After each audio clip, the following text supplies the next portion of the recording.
আমরা ট্রান্সফরমারের বিভিন্ন ধরনের টেস্টিং সম্পর্কে এই চ্যাপ্টারে আলোচনা করছিলাম। এবার ট্রান্সফরমারের যে বিভিন্ন রকমের টেস্টিং পারফর্ম করা হয়, তো সেগুলো আমরা অলরেডি দেখেছি। বিভিন্ন ধরনের রুটিন টেস্ট যেগুলো আছে সেগুলো দেখেছি, এবং বিভিন্ন যে টাইপ টেস্টগুলো আছে সেগুলো এবার দেখবো। তার আগে আমরা সাপ্লিমেন্টারি টেস্ট সম্পর্কে আলোচনা করব। তো আগের দিনের একটা টেস্ট যেটা আমাদের পাওয়ার ফ্রিকোয়েন্সি হাই ভোল্টেজ টেস্ট, এটা একটা রুটিন টেস্টের মধ্যেই থাকে। তো সেইটা আমি আরেকবার একটু বলে দেবো যে থ্রি ফেজ ট্রান্সফরমারের ক্ষেত্রে অ্যাকচুয়ালি কানেকশন ডায়াগ্রামটা কিরকম থাকে। ঠিক আছে, পাওয়ার ফ্রিকোয়েন্সি যে ওভার হাই ভোল্টেজ টেস্ট, এই টেস্টটা হচ্ছে একটা টেস্ট যেটা ট্রান্সফরমারটার যে ইনসুলেশন সেটার কোয়ালিটিটা ঠিকঠাক আছে কিনা যাচাই করবার জন্য করা হয়। এবং এই টেস্টে ট্রান্সফরমারের যে হাই ভোল্টেজ সাইড, সেখানে একটা ভোল্টেজ যেটা তার রেটেড ভোল্টেজ তার থেকে বেশি ভোল্টেজ অ্যাপ্লাই করা থাকে। যেমন এই টেবিলটা তোমরা দেখতে পাচ্ছ, যেমন ধরো 3.3 কেভি যদি হাই ভোল্টেজ সাইডের রেটিং হয়, সেখানে টেস্ট ভোল্টেজ হিসাবে অ্যাপ্লাই করতে হবে 16 কেভি। 6.6 কেভি ট্রান্সফরমারের ক্ষেত্রে 22 কেভি, 11 কেভি ট্রান্সফরমারের ক্ষেত্রে 28 কেভি, এরকম করে করে এক্সট্রা ভোল্টেজ কিন্তু অ্যাপ্লাই করতে হচ্ছে।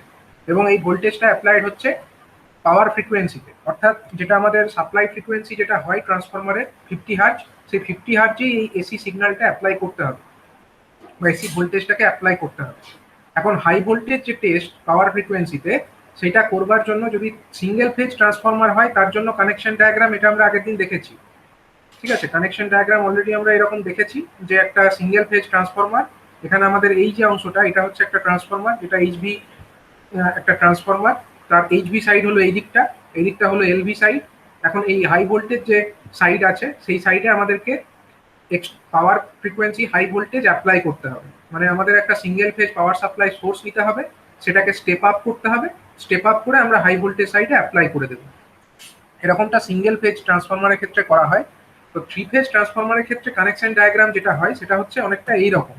ঠিক আছে, আমি এটা আগের দিন বলেছিলাম, কিন্তু আরেকবার এটা আমি বলে দিচ্ছি। অ্যাকচুয়ালি কানেকশন ডায়াগ্রামটা এরকম হবে। কানেকশন ডায়াগ্রামটা ভালো করে দেখো। কি করতে হয় এই টেস্টের সময়, ট্রান্সফরমার যেটা ধরো DYN11 এরকম টাইপের যদি ট্রান্সফরমার হয়, ট্রান্সফরমারের দুটো সাইড আছে, একটা হচ্ছে হাই ভোল্টেজ, একটা হচ্ছে লো ভোল্টেজ সাইড। এই যে আমাদের সাইডটা, এটা হচ্ছে এইচভি সাইড। এইচভি সাইডে আমাদের 3টে টার্মিনাল, আর এলভি সাইডে আমাদের 4টে টার্মিনাল, নিউট্রালটাকে ধরে। এখন কি করতে হবে না, এই high voltage power frequency over voltage টেস্টটাকে, high voltage power frequency over voltage test perform করবার জন্য আমাদের যেটা এলভি সাইড আছে, এলভি সাইডের লিডসগুলোকে শর্ট করে দিতে হবে। এলভি সাইডের 4টে টার্মিনাল, সেটাকে শর্ট করে গ্রাউন্ড করে দাও। এটাকে গ্রাউন্ড করে দিলে, আর এই যে দিকটা আছে, এই দিকটাতে আমাদের 3টে টার্মিনালকে শর্ট করো, মানে রেড ইয়েলো ব্লু 3টে ফেজের যে টার্মিনাল, 3টে ফেজের টার্মিনালকে শর্ট করে দিতে হবে, এবং সেখানে আমাদেরকে যে এক্সট্রা ভোল্টেজ যেটা হাই ভোল্টেজ, সেটাকে অ্যাপ্লাই করে দিতে হবে। এখন যেটা হবে যে ট্রান্সফরমার তো আন্ডার টেস্ট আছে। এখন আমরা কি করছি, আমরা তো এইচভি সাইডের 3টে টার্মিনালকে শর্ট করে সেখানে হাই ভোল্টেজ অ্যাপ্লাই করছি, এবং সেই হাই ভোল্টেজটা কত না 11 কেভি ট্রান্সফরমার যদি হয়, হাই ভোল্টেজ সাইডের ভোল্টেজ রেটিং ধরো এটা 11 কেভি সাইড, এদিকটা হচ্ছে আমাদের 11 কেভি সাইড, তাহলে এখানে আমরা হাই ভোল্টেজ কত অ্যাপ্লাই করব, আমরা অ্যাপ্লাই করব কিন্তু 28 কেভি। এখানে আমরা 28 কেভি অ্যাপ্লাই করে দেবো। এই এতটা হাই ভোল্টেজ আমরা অ্যাপ্লাই করছি 3টে টার্মিনালকে শর্ট করে 11 কেভি সাইডটাতে। এখন যখন আমরা এই কাজটা করব, তখন যদি দেখা যায় যে ট্রান্সফরমারের যে ইনসুলেশন সেগুলো যদি সব ঠিকঠাক থাকে, তাহলে সেই অবস্থাতে আমাদের এই যে সেকেন্ডারি টার্মিনাল যেগুলোকে শর্ট করে গ্রাউন্ড করা আছে, এখানটায় যদি আমরা একটা ক্ল্যাম্প মিটার দেখি, ক্ল্যাম্প মিটার লাগিয়ে যদি আমরা কতটা লিকেজ কারেন্ট ফ্লো হচ্ছে গ্রাউন্ডে, ওটাকে মাপার চেষ্টা করি, এই জায়গাতে কতটা কারেন্ট গ্রাউন্ডে যাচ্ছে এটাকে আমরা মেজার করার চেষ্টা করি একটা ক্ল্যাম্প মিটারের সাহায্যে, আমাদের কিন্তু একটা কম রিডিং আসা উচিত, মানে লিকেজ কারেন্ট বেশি ফ্লো হওয়া উচিত নয়। যদি এটা হয়, তাহলে আমরা বলবো যে ট্রান্সফরমারটা হাই ভোল্টেজ টেস্টে পাস করে গেল। আর যদি না হয়ে দেখা যায় যে অনেক পরিমাণে লিকেজ কারেন্ট ফ্লো করছে ট্রান্সফরমারের যে নিউট্রাল, ট্রান্সফরমারের যে এলভি সাইড যেটাকে গ্রাউন্ডেড করা আছে, সেখান দিয়ে প্রচুর পরিমাণে লিকেজ কারেন্ট ফ্লো হচ্ছে, তার মানে কি ট্রান্সফরমারের ইনসুলেশনে কোথাও ফেলিওর হয়েছে, এবং সেই কারণে এরকম এক্সেসিভ কারেন্ট গ্রাউন্ডে যাচ্ছে। কিন্তু ইনসুলেশন সব যদি ঠিকঠাক থাকে, এইরকম পরিস্থিতিতে অর্থাৎ 3টে হাই ভোল্টেজ সাইডের টার্মিনালগুলোকে শর্ট করে যদি আমরা একটা হাই ভোল্টেজ অ্যাপ্লাই করি, তাহলে কিন্তু আমাদের এই লো ভোল্টেজ সাইডগুলোকে শর্ট করে গ্রাউন্ড করলে সেই গ্রাউন্ডেড পাথে কোনো এক্সট্রা কারেন্ট ফ্লো হওয়া উচিত নয়। এটা হচ্ছে আমাদের high voltage test, high voltage power frequency test in case of three phase transformer. ঠিক আছে, থ্রি ফেজ ট্রান্সফরমারের ক্ষেত্রে এটা করতে হয়।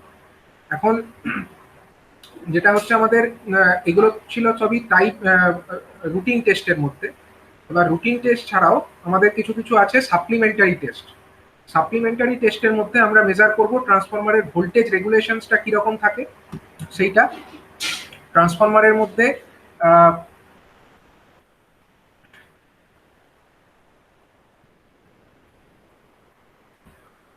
এফিসিয়েন্সি কিরকম থাকে সেই ব্যাপারগুলোকে আমরা সাপ্লিমেন্টারি টেস্টের মধ্যে বলতে পারি। অর্থাৎ এই যে টেস্ট এটা, এগুলো হচ্ছে যারা ম্যানুফ্যাকচারার এবং যারা পারচেজার তাদের মধ্যে এগ্রিমেন্টের বেসিসে এই টেস্টগুলো করা হয়। এগুলো যে করতেই হবে তার কোনো গ্যারেন্টি নেই, কিন্তু চাইলে এটা করা যেতে পারে এজ এ সাপ্লিমেন্টারি টেস্ট।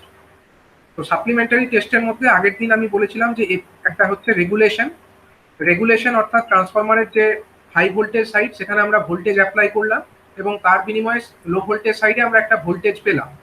এখন যখন আমরা দেখবো যে লো ভোল্টেজ সাইডে যে ভোল্টেজটা পাচ্ছি, আইডিয়াল যদি ট্রান্সফরমার হতো, আইডিয়াল ট্রান্সফরমারের যে ওয়াইন্ডিং রেজিস্ট্যান্স সেগুলোকে আমরা জিরো ধরতে পারি। একটা আইডিয়াল ট্রান্সফরমার যদি আদর্শ ট্রান্সফরমার ধরা যায়, তার কিন্তু ওয়াইন্ডিং এর কোনো রেজিস্ট্যান্স আমরা কনসিডার করব না বা ইন্ডাকটেন্স কিছু কনসিডার আমরা করে থাকি না। কিন্তু প্র্যাকটিক্যাল যে ট্রান্সফরমার তার মধ্যে তো আর এটা হবে না, তার মধ্যে ওয়াইন্ডিং এর রেজিস্ট্যান্স থাকবে, রিঅ্যাক্টেন্স থাকবে, এবং স্বভাবতই ট্রান্সফরমারে যেটা আমাদের ভোল্টেজ যেটা ইনডিউস হওয়ার কথা তার থেকে আমরা টার্মিনালে যে ভোল্টেজটা পাবো সেটা একটু কমই হবে। কারণ কি? কারণ হচ্ছে যেটা উৎপন্ন হচ্ছে সেই পুরোটাই তো আমরা টার্মিনালে পাবো না, তার থেকে কিছুটা কম পাবো। কিছুটা পরিমাণে ভোল্টেজ এই ওয়াইন্ডিং রেজিস্ট্যান্স এবং ইন্ডাকটেন্সের জন্য ড্রপ হয়ে যাবে। এখন যেটা ড্রপটা হবে, তো আলটিমেটলি আমরা যে ভোল্টেজটা পাবো ট্রান্সফরমারের আউটপুট থেকে, যে ভোল্টেজটা আমরা পাবো এবং যেটা আমাদের রেটেড ভোল্টেজ পাওয়া উচিত ছিল, তাদের মধ্যে একটা বিয়োগফল আমরা পেয়ে যাব। ধরো আইডিয়ালি একটা ট্রান্সফরমার যদি ওয়াইন্ডিং গুলো একদম আইডিয়াল হতো, কোনো রেজিস্ট্যান্স বা ইন্ডাকটেন্স কিছু না থাকতো, সেই পরিস্থিতিতে আমরা যতটা রেটেড ভোল্টেজ পেতাম প্র্যাকটিক্যাল পরিস্থিতিতে কিন্তু আমরা তার থেকে তো কম ভোল্টেজই পাবো। এবং তার থেকে আমরা কম ভোল্টেজ পেয়ে কতটা কম পাচ্ছি, সেটা কিসের জন্য কমটা পাবো, সেটা হচ্ছে আমাদের যে ইন্ডাকটেন্স এবং রেজিস্ট্যান্স, ওয়াইন্ডিং এর যে ইন্ডাকটেন্স এবং যে রেজিস্ট্যান্স তাদের মধ্যে যে ড্রপটা হচ্ছে তার জন্যই আমরা কমটা পাবো। এখন যদি আমাদের রেটেড কারেন্ট বা ফুল লোড কারেন্ট সেটা যদি আই হয়, তাহলে রেজিস্ট্যান্সের মধ্যে যে ড্রপটা হচ্ছে সেটা হচ্ছে আইআর কস ফাই, আর যেটা ইন্ডাকটেন্স বা রিঅ্যাক্টেন্সের জন্য যে ড্রপটা হচ্ছে সেটা হচ্ছে আইএক্স সাইন ফাই। এই দুটো ভোল্টেজের যে ড্রপ, সেই দুটো ড্রপের জন্য আমরা আলটিমেটলি যেটা রেটেড ভোল্টেজ আছে তার থেকে কিছুটা পরিমাণে কম ভোল্টেজ ট্রান্সফরমারের টার্মিনালে পাবো। তো সেই ব্যাপারটাকে ক্যালকুলেট করতে হবে, কারণ আমরা রেটেড কারেন্টটা জানি ট্রান্সফরমারের। এখন ট্রান্সফরমারের যে শর্ট সার্কিট টেস্ট আমরা পারফর্ম করেছি সেখান থেকে আমরা আর এবং এক্স এর ভ্যালু ক্যালকুলেট করতে পারবো, এবং আমরা যে কোনো পাওয়ার ফ্যাক্টর সেটা থেকে আমরা কস ফাইয়ের ভ্যালু পেয়ে যাব, এবং কস ফাইয়ের ভ্যালু পেয়ে গেলে সাইন ফাইয়ের ভ্যালুও পেয়ে যাব, এবং সেখান থেকে আমরা I R cos phi plus minus I X sine phi এই ভ্যালুটা ক্যালকুলেট করে ফেলবো, এবং তাকে যদি আমরা ভোল্টেজ দিয়ে ডিভাইড করে দিই তাহলেই আমরা পেয়ে যাব ট্রান্সফরমারটির কতটা ভোল্টেজ রেগুলেশন আছে সেইটা। এবং একে জেনারেলি পার্সেন্টেজের সাপেক্ষে লেখা হয় বলে 100 দিয়ে গুণ করা থাকে। এখন এটা প্লাস সাইন হবে যদি আমাদের পাওয়ার ফ্যাক্টর যেটা আছে সেটা যদি ল্যাগিং পাওয়ার ফ্যাক্টর হয় আমরা প্লাস সাইন কনসিডার করব, আর যদি এটা লিডিং পাওয়ার ফ্যাক্টর হয় আমরা নেগেটিভ সাইনটাকে কনসিডার করব।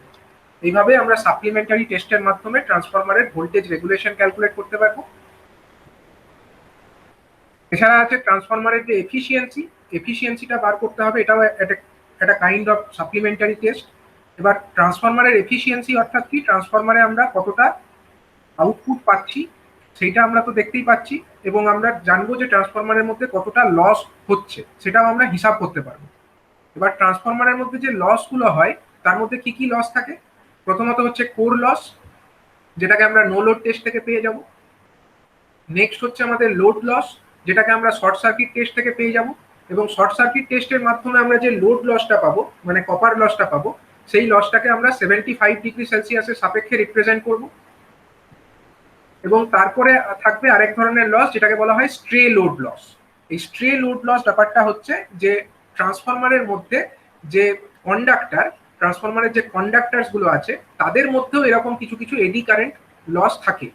আমরা জেনারেলি যে এডি কারেন্ট লসটা কনসিডার করি সেটা হচ্ছে ট্রান্সফরমারের কোরের মধ্যে হয় বলে আমরা ধরে নিই, কিন্তু সেটা ছাড়াও ট্রান্সফরমারের যে ওয়াইন্ডিংস গুলো আছে সেগুলোর মধ্যেও কিছু এডি কারেন্ট লস ঘটতে পারে। এবং ট্রান্সফরমারের যে অন্যান্য যে মেটালিক পার্টসগুলো আছে, যেমন ট্রান্সফরমারের যে ট্যাঙ্ক আছে অথবা যেগুলো সাপোর্টিং স্ট্রাকচার আছে, সেই সমস্ত পার্টসের মধ্যেও কিছু পরিমাণে এডি কারেন্ট লস ঘটতে পারে। এই যে সমস্ত এডি কারেন্ট লস, এগুলোকে ডাইরেক্টলি মেজার করার কোনো পদ্ধতি নেই, তো এটাকে একটা approximately 7% of the full load loss ধরে নেওয়া হয়। মানে ট্রান্সফরমারের যেটা ফুল লোড লস অর্থাৎ কপার লস, সেইটার যা মান তাকে 7% দিয়ে গুণ করে যেটা হবে সেটাকেই ধরে নেওয়া হয় যে ট্রান্সফরমারের stray load loss. Stray load লসটা হচ্ছে eddy current loss in the transformer winding and also in the other metallic parts. এবার হচ্ছে এই স্ট্রে লোড লসটা এরকম করে আমরা বার করে ফেললাম। ট্রান্সফরমারের একটা কেভিএ রেটিং তো দেওয়া আছে।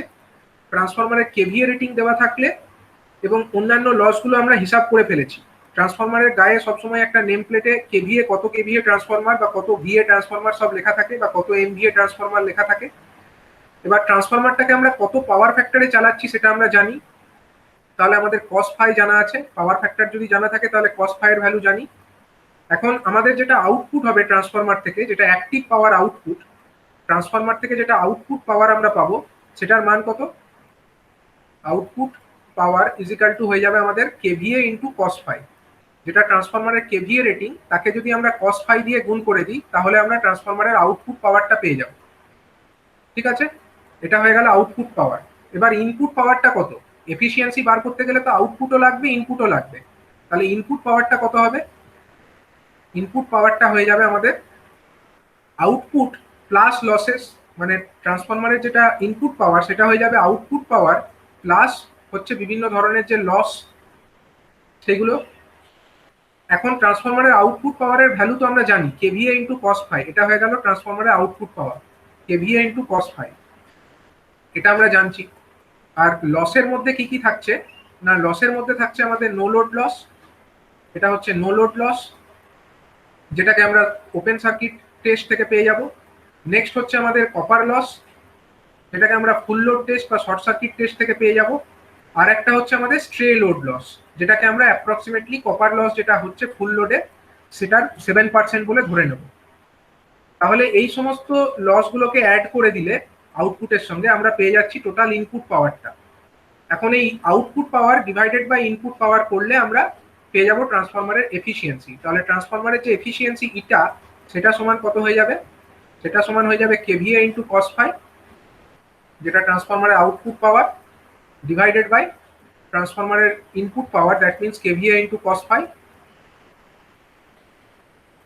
Plus no load loss, plus হচ্ছে কি কপার লস, প্লাস হচ্ছে কি স্ট্রে লোড লস। এই পদ্ধতিতে আমরা ট্রান্সফরমারটা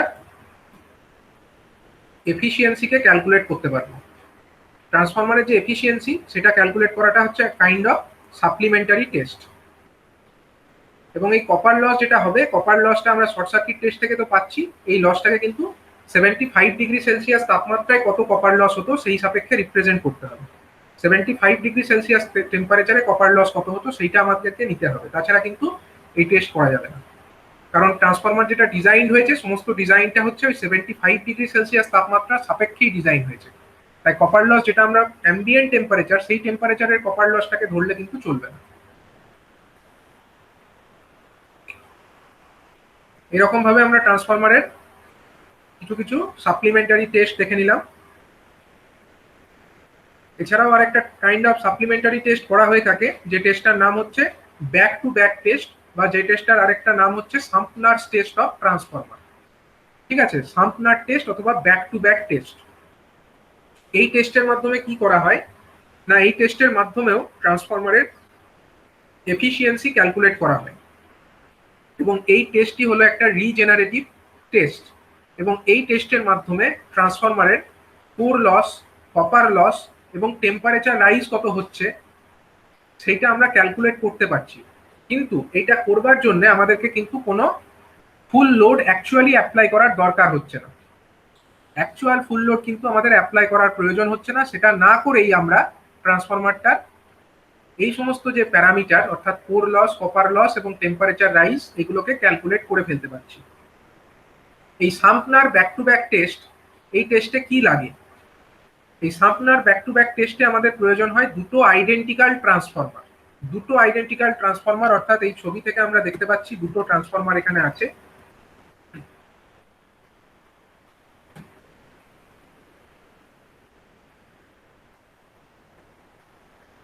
সাম্পনার টেস্টে আমাদের এখানে দুটো আইডেন্টিক্যাল ট্রান্সফরমার আছে, এই একটা ট্রান্সফরমার এইটা, এবং এইখানে হচ্ছে আরেকটা ট্রান্সফরমার। এরা আইডেন্টিক্যাল ট্রান্সফরমার কথাটার মানে হচ্ছে দুটো ট্রান্সফরমারের কেভিএ রেটিং বা এমভিএ রেটিং বা ভোল্ট অ্যাম্পিয়ার রেটিং যাই হোক সেটা হচ্ছে সেম হবে। এটার এবং এই ট্রান্সফরমারটার রেটিং সেম, টার্নস রেশিওটাও সেম। এটার যত turns ratio, primary by secondary turns ratio, এরও primary by secondary turns ratio, এবং ভোল্টেজ রেশিওটাও সেম। এরও প্রাইমারি যা ভোল্টেজ, সেকেন্ডারি যা ভোল্টেজ, এই ট্রান্সফরমারেরও প্রাইমারি এবং সেকেন্ডারি ভোল্টেজ সেম হতে হবে। তো এখানে এই দুটো আইডেন্টিক্যাল ট্রান্সফরমারকে নেওয়া হয়েছে এবং তাদেরকে এই ব্যাক টু ব্যাক টেস্টের মাধ্যমে যেটা করা হয়, এখানে সরাসরিভাবে ট্রান্সফরমারের উপরে ফুল লোড অ্যাপ্লাই না করেই ট্রান্সফরমারের ফুল লোড লস অর্থাৎ কপার লস, ট্রান্সফরমারের নো লোড লস এবং টেম্পারেচার রাইজ, এই প্যারামিটারগুলোকে ক্যালকুলেট করা থাকে। এবার এটা করবার জন্য কি করেছে দেখো, এই যে দুটো ট্রান্সফরমার এখানে TR1 এবং TR2 দুটো ট্রান্সফরমার দেখতে পাচ্ছ, এটা হলো TR1 আর এটা হলো TR2 নাম দেওয়া হয়েছে, অর্থাৎ এই ট্রান্সফরমারটা হলো TR1, এটা হলো TR2 ট্রান্সফরমার। এখন এই দুটো ট্রান্সফরমারের যে সেকেন্ডারি তাদেরকে কানেক্ট করা হয়েছে ব্যাক টু ব্যাক, অর্থাৎ ট্রান্সফরমারগুলোকে দেখো পোলারিটিটা লক্ষ্য করো, ট্রান্সফরমারের সেকেন্ডারির পোলারিটিটা লক্ষ্য করো। এই যে ওয়াইন্ডিংটা দেখতে পাচ্ছ, এই ওয়াইন্ডিংটা দেখো বাঁ দিকটায় প্লাস, এদিকটা প্লাস আর এদিকটা হলো মাইনাস টার্মিনাল।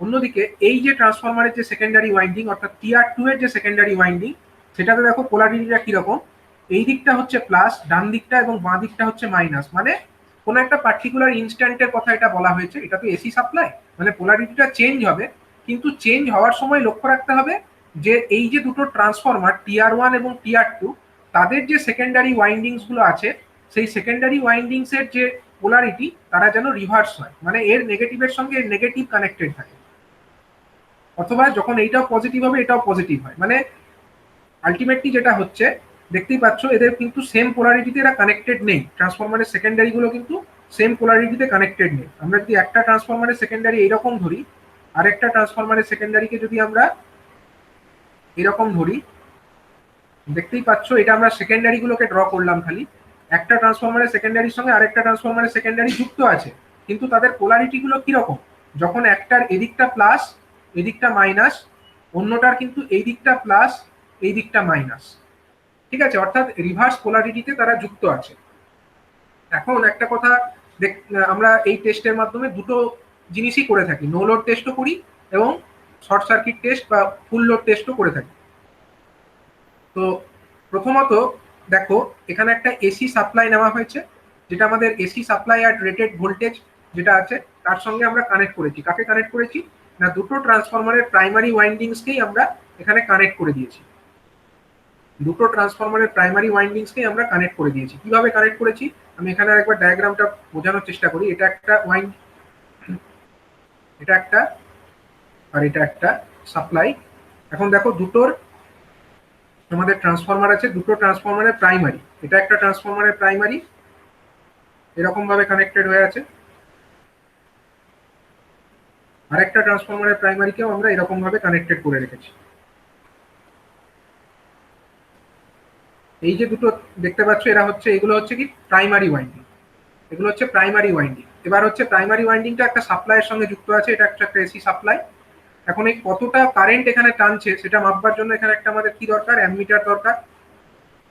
এখানে আমাদের একটা অ্যামমিটার আমরা কানেক্ট করে দেবো, এটা হচ্ছে কারেন্টটাকে মাপবে, কতটা ভোল্টেজ এখানে ড্র করছে, মানে কতটা ভোল্টেজ অ্যাপ্লাই করছি সেটাকে মাপবার জন্য একটা ভোল্ট মিটারকে কানেক্ট করে দেবো, এবং কতটা পাওয়ার এখানে ড্র করছে সেটা মাপবার জন্য এখানে আমরা একটা ওয়াট মিটারকে জুড়ে দেবো।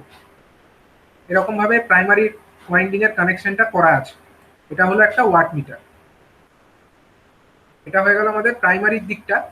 আর সেকেন্ডারির দিকটা যেটা করেছে, সেকেন্ডারি দিকটা এরকম করেছে, ধরো এটা একটা সেকেন্ডারি ওয়াইন্ডিং, প্রথম ট্রান্সফরমারের সাপেক্ষে এটা হলো ধরো সেকেন্ডারি, এটা ধরো সেকেন্ড ট্রান্সফরমারের এটা হলো ধরো সেকেন্ডারি।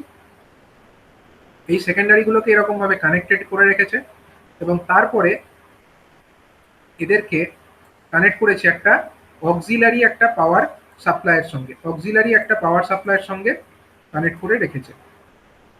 অক্সিলারি পাওয়ারটাকে কোথা থেকে ড্র করেছে, না এখান থেকেই নিয়েছে।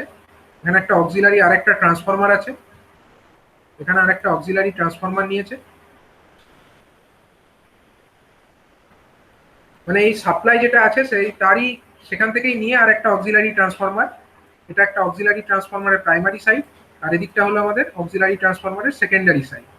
এই অক্সিলারি ট্রান্সফরমারের যে অক্সিলারি ট্রান্সফরমারটা একটা অটো ট্রান্সফরমার হিসাবে এখানে ইউজ করেছে, ঠিক আছে। তাহলে এরকম দেখানোর প্রয়োজন নেই, এটাকে একটা ভ্যারিয়াক হিসাবে ইউজ করেছে অটো ট্রান্সফরমার। তাহলে তো ঠিকই আছে, এরকম থাকলো আমাদের সাপ্লাইটা, এবং সেখান থেকে আমাদের এরকম ভাবে নিচ্ছে। এবং এখানে কতটা কারেন্ট ড্র করছে সেটাকে মাপবার জন্য এখানে আমাদের অ্যামমিটার লাগাতে হবে, এবং এখানেও আমরা কতটা পাওয়ার ড্র করছে সেটা মাপবার জন্য একটা ওয়াট মিটারকেও কানেক্ট করব।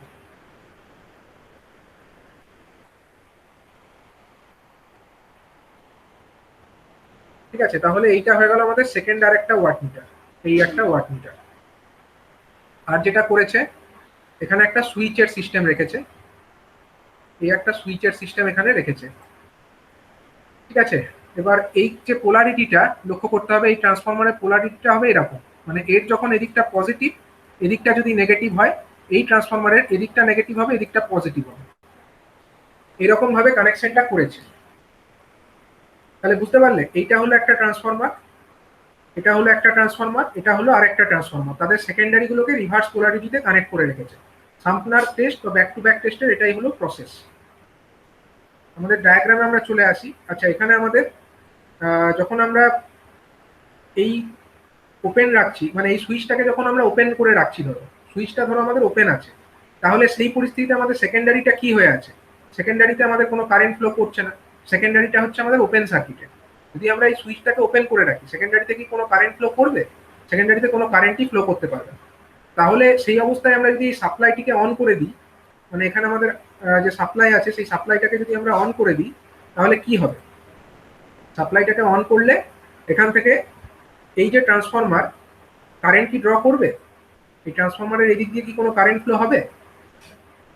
যদি আমরা এই সেকেন্ডারিটাকে ওপেন করে রেখে দিই, সেই অবস্থায় ট্রান্সফরমারের প্রাইমারি দিকে কোনো কারেন্ট ফ্লো করবে?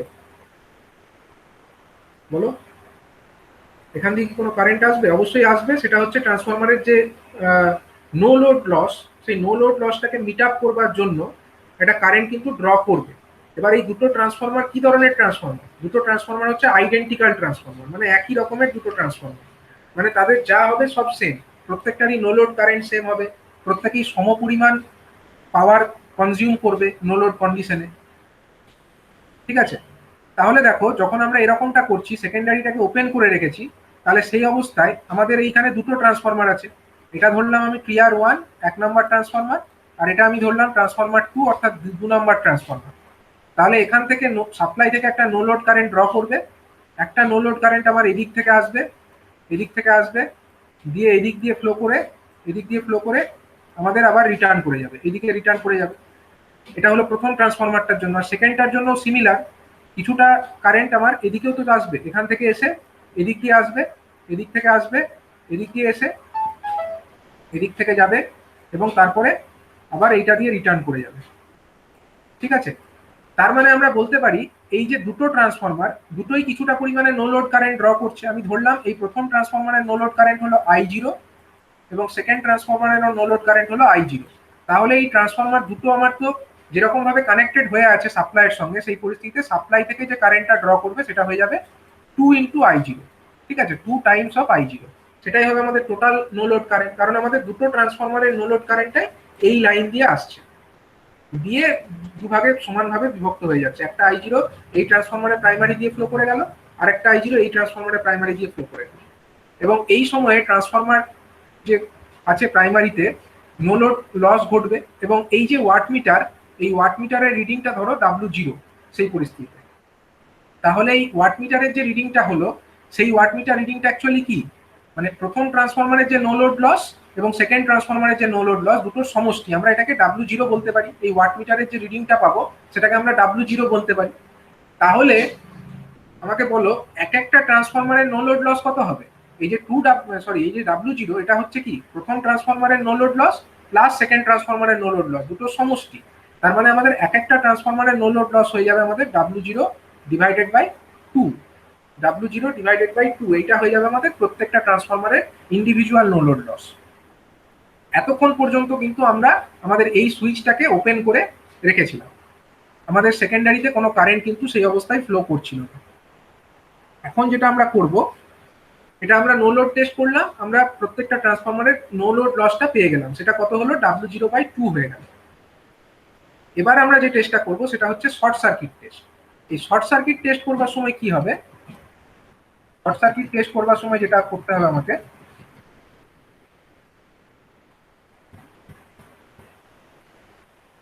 দেখো শর্ট সার্কিট টেস্ট করবার সময় এই সুইচটাকে আমাকে ক্লোজ করে দিতে হবে। এই সুইচটাকে আমরা ক্লোজ করে দেবো, এখানে যে সুইচটা ছিল সেই সুইচটাকে আমরা ক্লোজ করে দিলাম। তাহলে যেই আমরা সুইচটাকে ক্লোজ করে দিলাম অমনি কি হলো, সেকেন্ডারিটাতে আমাদের এবার কারেন্ট ফ্লো করতে শুরু করবে। এবার এইখানে আমাদের যে ট্রান্সফরমার আমরা দেখতে পাচ্ছি এটা একটা অটো ট্রান্সফরমার। কোনটা? এইটা, এটা হচ্ছে একটা অটো ট্রান্সফরমার। তাহলে এই অটো ট্রান্সফরমারের মাধ্যমে আমরা এখানে ভোল্টেজ অ্যাপ্লাই করতে পারি। এখানে আমরা কত ভোল্টেজ অ্যাপ্লাই করছি সেটাকে মাপবার জন্য একটা ভোল্টমিটারও লাগাতে পারি, এবং আমরা এখান দিয়ে একটা ভোল্টেজ ডাইরেক্টলি ট্রান্সফরমারের সেকেন্ডারিতে অ্যাপ্লাই করতে পারি। তাহলে ট্রান্সফরমারের সেকেন্ডারিতে আমরা যে ভোল্টেজটা অ্যাপ্লাই করব, আমরা তো এখান দিয়ে মানে যত বেশি ভোল্টেজ অ্যাপ্লাই করব তত কি হবে, এখান দিয়ে যে কারেন্টটা ফ্লো হচ্ছে সেকেন্ডারিতে তো কারেন্ট ফ্লো হওয়া স্টার্ট করবে, এই রাস্তা দিয়ে একটা কারেন্টের ফ্লো তৈরি হয়ে যাবে। এবার যখনই আমরা এই সুইচটাকে ক্লোজ করে দিলাম এই রাস্তা দিয়ে একটা কারেন্টের ফ্লো হওয়া স্টার্ট করলো সাপ্লাই থেকে, মানে এই দিক থেকে একটা কারেন্টের ফ্লো এরকম ভাবে সার্কুলার ওয়েতে ফ্লো করা স্টার্ট করলো, এই ঘটনাটি ঘটবে।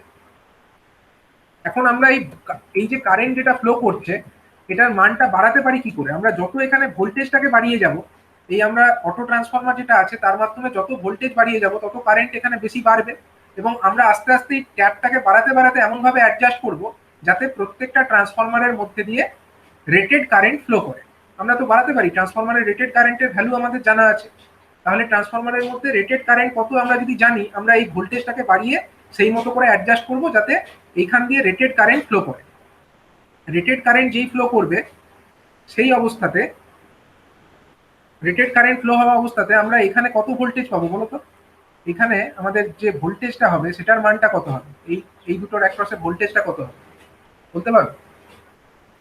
এই যে দুটো সেকেন্ডারি ওয়াইন্ডিং, দুটো সেকেন্ডারি ওয়াইন্ডিং এর অ্যাক্রসে টোটাল ভোল্টেজটা কত, এই একটা সেকেন্ডারি ওয়াইন্ডিং আর এই একটা সেকেন্ডারি ওয়াইন্ডিং, তাহলে এই ওভারঅল ভোল্টেজের মানটা কত হবে? এটাকে যদি আমি ভি নাম দিই, ভি ধরো V1 নাম দিই, তাহলে V1 এর মানটা কত হবে বলতে পারবে? এদেরকে কি পোলারিটিতে কানেক্ট করেছি, এদেরকে আমি রিভার্স পোলারিটিতে কানেক্ট করেছি, এবং দুটোর ভোল্টেজ রেশিও সেম বলেছি।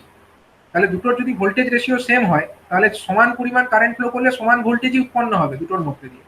কিন্তু কি হয়েছে, এদের পোলারিটি গুলো তো সেম, তার মানে একটাতে যে প্লাস ভোল্টেজ, একটাতে যদি প্লাস সামথিং হয়, একটাতে যদি প্লাস Vx হয় আরেকটাতে কত হচ্ছে মাইনাস Vx হবে, এবং দুটো কিসে কানেক্টেড আছে, সিরিজে কানেক্টেড। তাহলে ওভারঅল যে রেজাল্টেন্ট ভোল্টেজ সেটা কত, সেটা আমার জিরো হবে। মানে আমাদের আলটিমেটলি আমরা কি বলতে পারি, আমরা যে কন্ডিশনে, এই যে কন্ডিশনে যে কারেন্টটা এখানে ফ্লো হতে দেখবো, এই কন্ডিশনে আমরা এখানে যে কারেন্টটা ফ্লো হতে দেখবো, এই এর মধ্যে দিয়ে যে কারেন্টটা ফ্লো হবে সেটা অ্যাকচুয়ালি কি কারেন্ট, এখানে আমাদের ভোল্টেজটা কত, এই দুটোর মধ্যে ভোল্টেজ যদি জিরো হয়, এই টার্মিনাল এবং এই টার্মিনালের মধ্যে ভোল্টেজ তো জিরো। কারণ কি, কারণ হচ্ছে এই ওয়াইন্ডিং এ যতটা ভোল্টেজ তৈরি হচ্ছে এই ওয়াইন্ডিং এও ততটা ভোল্টেজ তৈরি হচ্ছে, কিন্তু তারা তো রিভার্স পোলারিটিতে যুক্ত আছে।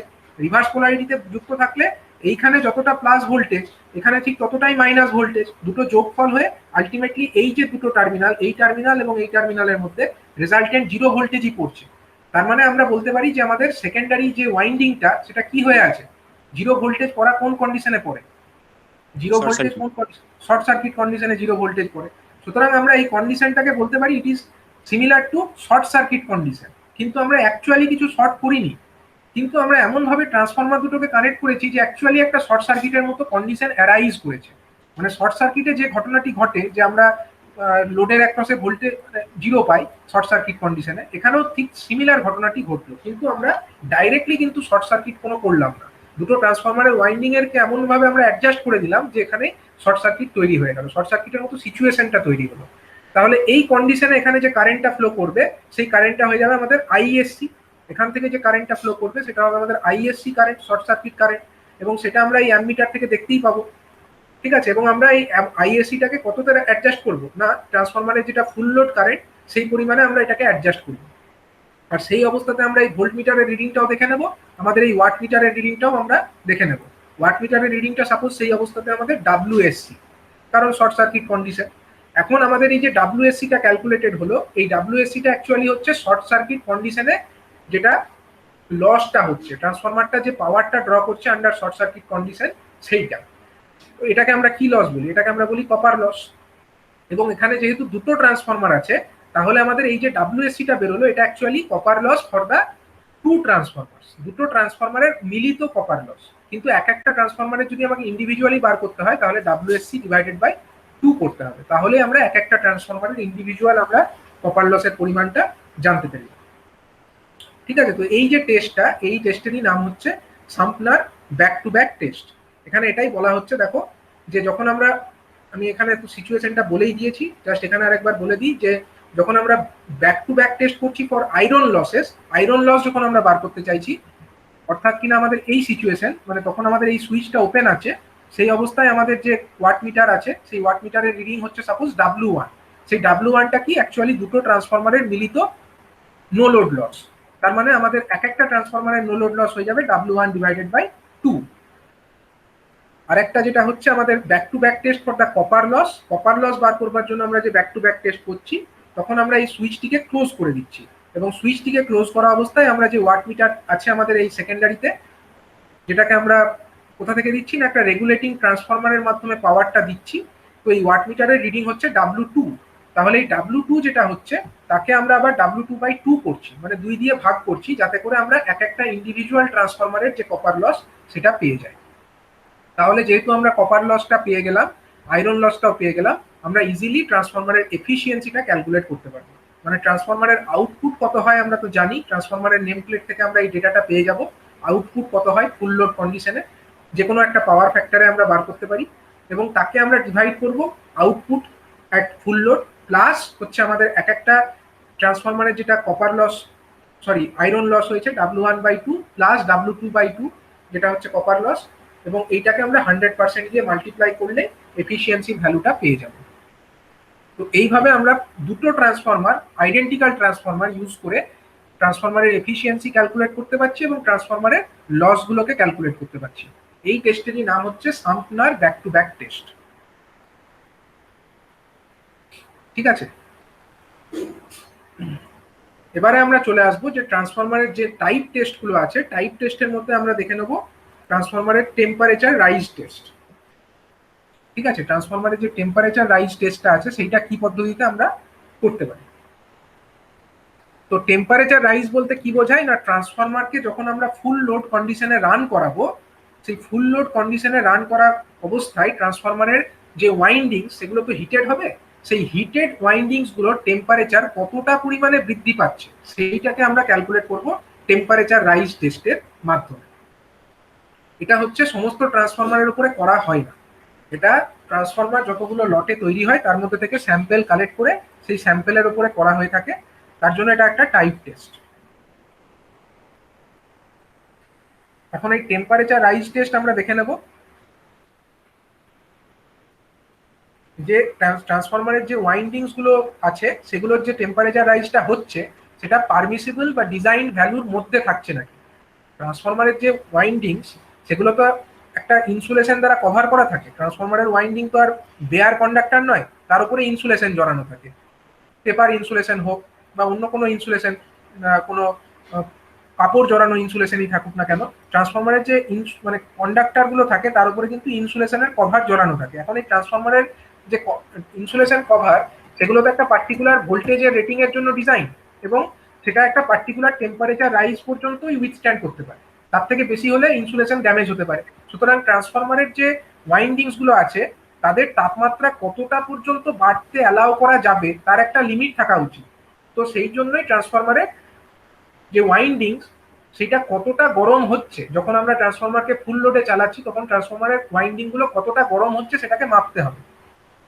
তো সেইটা মাপার জন্যই টেম্পারেচার রাইজ টেস্টটা করা হয়ে থাকে।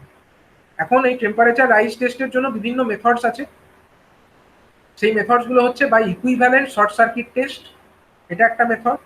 আরেকটা মেথড হচ্ছে by back to back test using auxiliary transformer, যেটা আমরা ব্যাক টু ব্যাক টেস্ট করলাম একটু আগে। সেই ব্যাক টু ব্যাক টেস্টের মাধ্যমেই ট্রান্সফরমার ওয়াইন্ডিং এর রেজিস্ট্যান্স ক্যালকুলেট করা যেতে পারে। আবার হচ্ছে by back to back test using one transformer and with suitable tapping on secondary, এটাও করা যেতে পারে একটা টেস্ট। আরেকটা টেস্ট হতে পারে by open delta connection on three phase delta delta transformer, এটা একটা মেথড হতে পারে। And in case of high frequency transformer equivalent open circuit test, এটাও একটা টেস্ট হতে পারে। এবং ডাইরেক্ট লোড অ্যাপ্লাই করেও করা যেতে পারে। এরকম বিভিন্ন মেথডগুলো আছে ট্রান্সফরমারের ওয়াইন্ডিং কতটা হিটেড হচ্ছে সেটাকে মেজার করার জন্য, এরকম বিভিন্ন মেথডস আছে। এখন সব মেথডগুলো তোমাদের সিলেবাসে নেই, তোমাদের সিলেবাসের মধ্যে যেগুলো আছে তার হচ্ছে ব্যাক টু ব্যাক টেস্ট এবং হচ্ছে ডেল্টা ডেল্টা মেথড, এই দুটো মেথড আছে, এগুলো আমি দেখাবো। তার আগে আমি জাস্ট ইকুইভ্যালেন্ট শর্ট সার্কিট টেস্টটা দেখিয়ে দেবো, কারণ এই টেস্টের মাধ্যমেই আমরা যে ডেটাটা পাচ্ছি সেই ক্যালকুলেশনটা আমাদের পরে কাজে লাগে, যে কারণে ইকুইভ্যালেন্ট শর্ট সার্কিট টেস্টটাও আমি বলে দেবো। তাহলে এবার দেখা যাক যে ট্রান্সফরমারের ওয়াইন্ডিং গুলোর যে রেজিস্ট্যান্স, সেটার মাধ্যমে আমরা কিভাবে টেম্পারেচার রাইজটাকে হিসাব করতে পারি। প্রথম টেস্টের নাম হচ্ছে ইকুইভ্যালেন্ট শর্ট সার্কিট টেস্ট। এই যে শর্ট সার্কিট টেস্ট, এই টেস্টটা হচ্ছে পাওয়ার ফ্রিকোয়েন্সিতে ক্যারি আউট করা হয়, মানে ট্রান্সফরমারের উপরে যে রেটেড ফ্রিকোয়েন্সি আছে ট্রান্সফরমারের, সেই ফ্রিকোয়েন্সিতে এই টেস্টটা করা হয়। এবং এই টেস্টটা হচ্ছে similar to short circuit test, যেরকম শর্ট সার্কিট টেস্টে করা হতো ঠিক সিমিলার, আর কিচ্ছু আলাদা নয়। খালি পার্থক্য হচ্ছে যে শর্ট সার্কিট টেস্টের সময়ে আমরা যে অ্যাডজাস্টমেন্টটা করতাম, সেটা কিসের অ্যাডজাস্টমেন্ট করতাম? শর্ট সার্কিট টেস্ট যখন আমরা একটা ট্রান্সফরমারের উপরে পারফর্ম করতাম ধরো, তখন আমরা অ্যাকচুয়ালি কি করি? আমরা আমাদের ওয়াইন্ডিং থাকে, হাই ভোল্টেজ ওয়াইন্ডিং এ আমরা ভোল্টেজ অ্যাপ্লাই করি, ভোল্টেজটাকে আমরা অ্যাডজাস্ট করি। এখানে একটা অ্যামমিটার লাগাই, এখানে একটা আমরা ওয়াট মিটার লাগাই, এবং তারপরে আমরা ট্রান্সফরমারের যে ওয়াইন্ডিংস আছে হাই ভোল্টেজ সাইডে, সেখানে আমরা ভোল্টেজ অ্যাপ্লাই করি। এটা ধরো ট্রান্সফরমারের হাই ভোল্টেজ ওয়াইন্ডিং, এখানে আমরা ভোল্টেজটাকে অ্যাপ্লাই করি, এবং আমরা সেকেন্ডারি যেটা আছে লো ভোল্টেজ সাইড, সেটাকে আমরা কি করে দিই?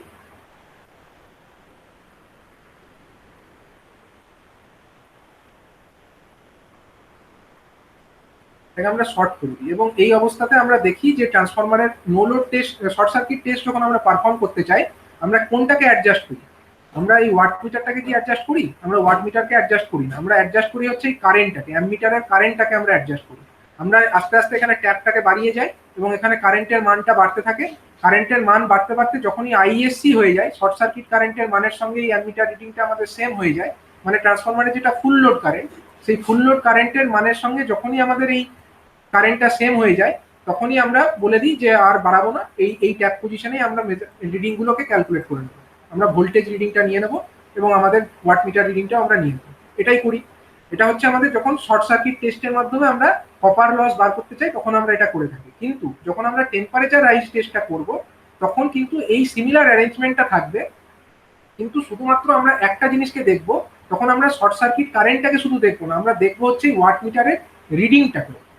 মানে অ্যাকচুয়ালি ট্রান্সফরমারের যে ওয়াট মিটার রিডিং, সেইটাকে আমরা অ্যাডজাস্ট হতে দেখবো। কতটা অ্যাডজাস্ট করবো না, ট্রান্সফরমারের যেটা কপার লস, ফুল লোড কন্ডিশনে যেটা কপার লস হয়, তার সঙ্গে হচ্ছে ট্রান্সফরমার যেটা no load test, no load test তো আমরা অলরেডি আগে করেছি অ্যাজ এ রুটিন টেস্ট, আমরা তো অলরেডি তার নো লোড টেস্টটা করেছি। নো লোড টেস্ট থেকে আমাদের জানা আছে যে ট্রান্সফরমারের নো লোড টেস্টের মধ্যে কতটা কোর লস হয়, সেটাও আমরা জানি। তাহলে এই নো লোড লস যেটা আমাদের ট্রান্সফরমারের কোর লস অ্যাকচুয়ালি, প্লাস হচ্ছে ট্রান্সফরমারের ফুল লোড কন্ডিশনে যে কপার লস, প্লাস হচ্ছে আরেক ধরনের লস হয়, সেটা হচ্ছে স্ট্রে লস। এটাও হয় একটা, যেটাকে আমরা 7% ধরে নিই, স্ট্রে লোড লস। এই তিনটে লসকে যোগ করে যে রিডিংটা হয়, এটা আমরা ইন্ডিভিজুয়ালি সবগুলোই জানি। তো আমরা রুটিন টেস্ট যখন করেছি, আমরা কপার লস পেয়েছি। রুটিন টেস্ট যখন আমরা করেছি, তখন আমরা নো লোড লস পেয়েছি বা কোর লস পেয়েছি, এবং আমরা কপার লস যেটা আছে তাকে 7% দিয়ে গুণ করে স্ট্রে লোড লসটাও জানি। এখন এই তিনটে লসকে যোগ করে যে রিডিংটা হয়, সেই রিডিং এর সঙ্গে আমাকে এই ডাব্লুটাকে সেম করতে হবে। ঠিক আছে? এই যে ডাব্লু মানে ওয়াট মিটারের যে রিডিং আমরা তো দেখতে পাবো, সেই ওয়াট মিটারের রিডিংটা যখন এই তিনটে লসের যে সমষ্টি, সেই তিনটে লসের সমষ্টির সঙ্গে সমান হয়ে যাবে, তখন আমরা আর ভোল্টেজটাকে বাড়াবো না, আমরা ছেড়ে দেবো। আমরা সেই পজিশনে কিছুক্ষণ রেখে দেবো ট্রান্সফরমারটা। এই পজিশনে আমরা কিছুক্ষণ ট্রান্সফরমারটাকে রেখে দেবো, যাতে করে ট্রান্সফরমারটা তার যে রেটেড টেম্পারেচার, সেই রেটেড টেম্পারেচার অ্যাচিভ করে ফেলে। এবং রেটেড টেম্পারেচারটা যেই মাত্র সে অ্যাচিভ করবে, অনেকক্ষণ রেখে দেওয়ার ফলে একটা সময় টেম্পারেচারটা তো বাড়বে, যত আমরা ভোল্টেজ বাড়াচ্ছি আস্তে আস্তে টেম্পারেচারটা বাড়ছে। কিন্তু একটা পার্টিকুলার সময় ধরে যদি আমরা স্টেডি স্টেটে রেখে দিই, একটা সময় টেম্পারেচারটা স্টেডি হয়ে যাবে, ফিক্সড হয়ে যাবে।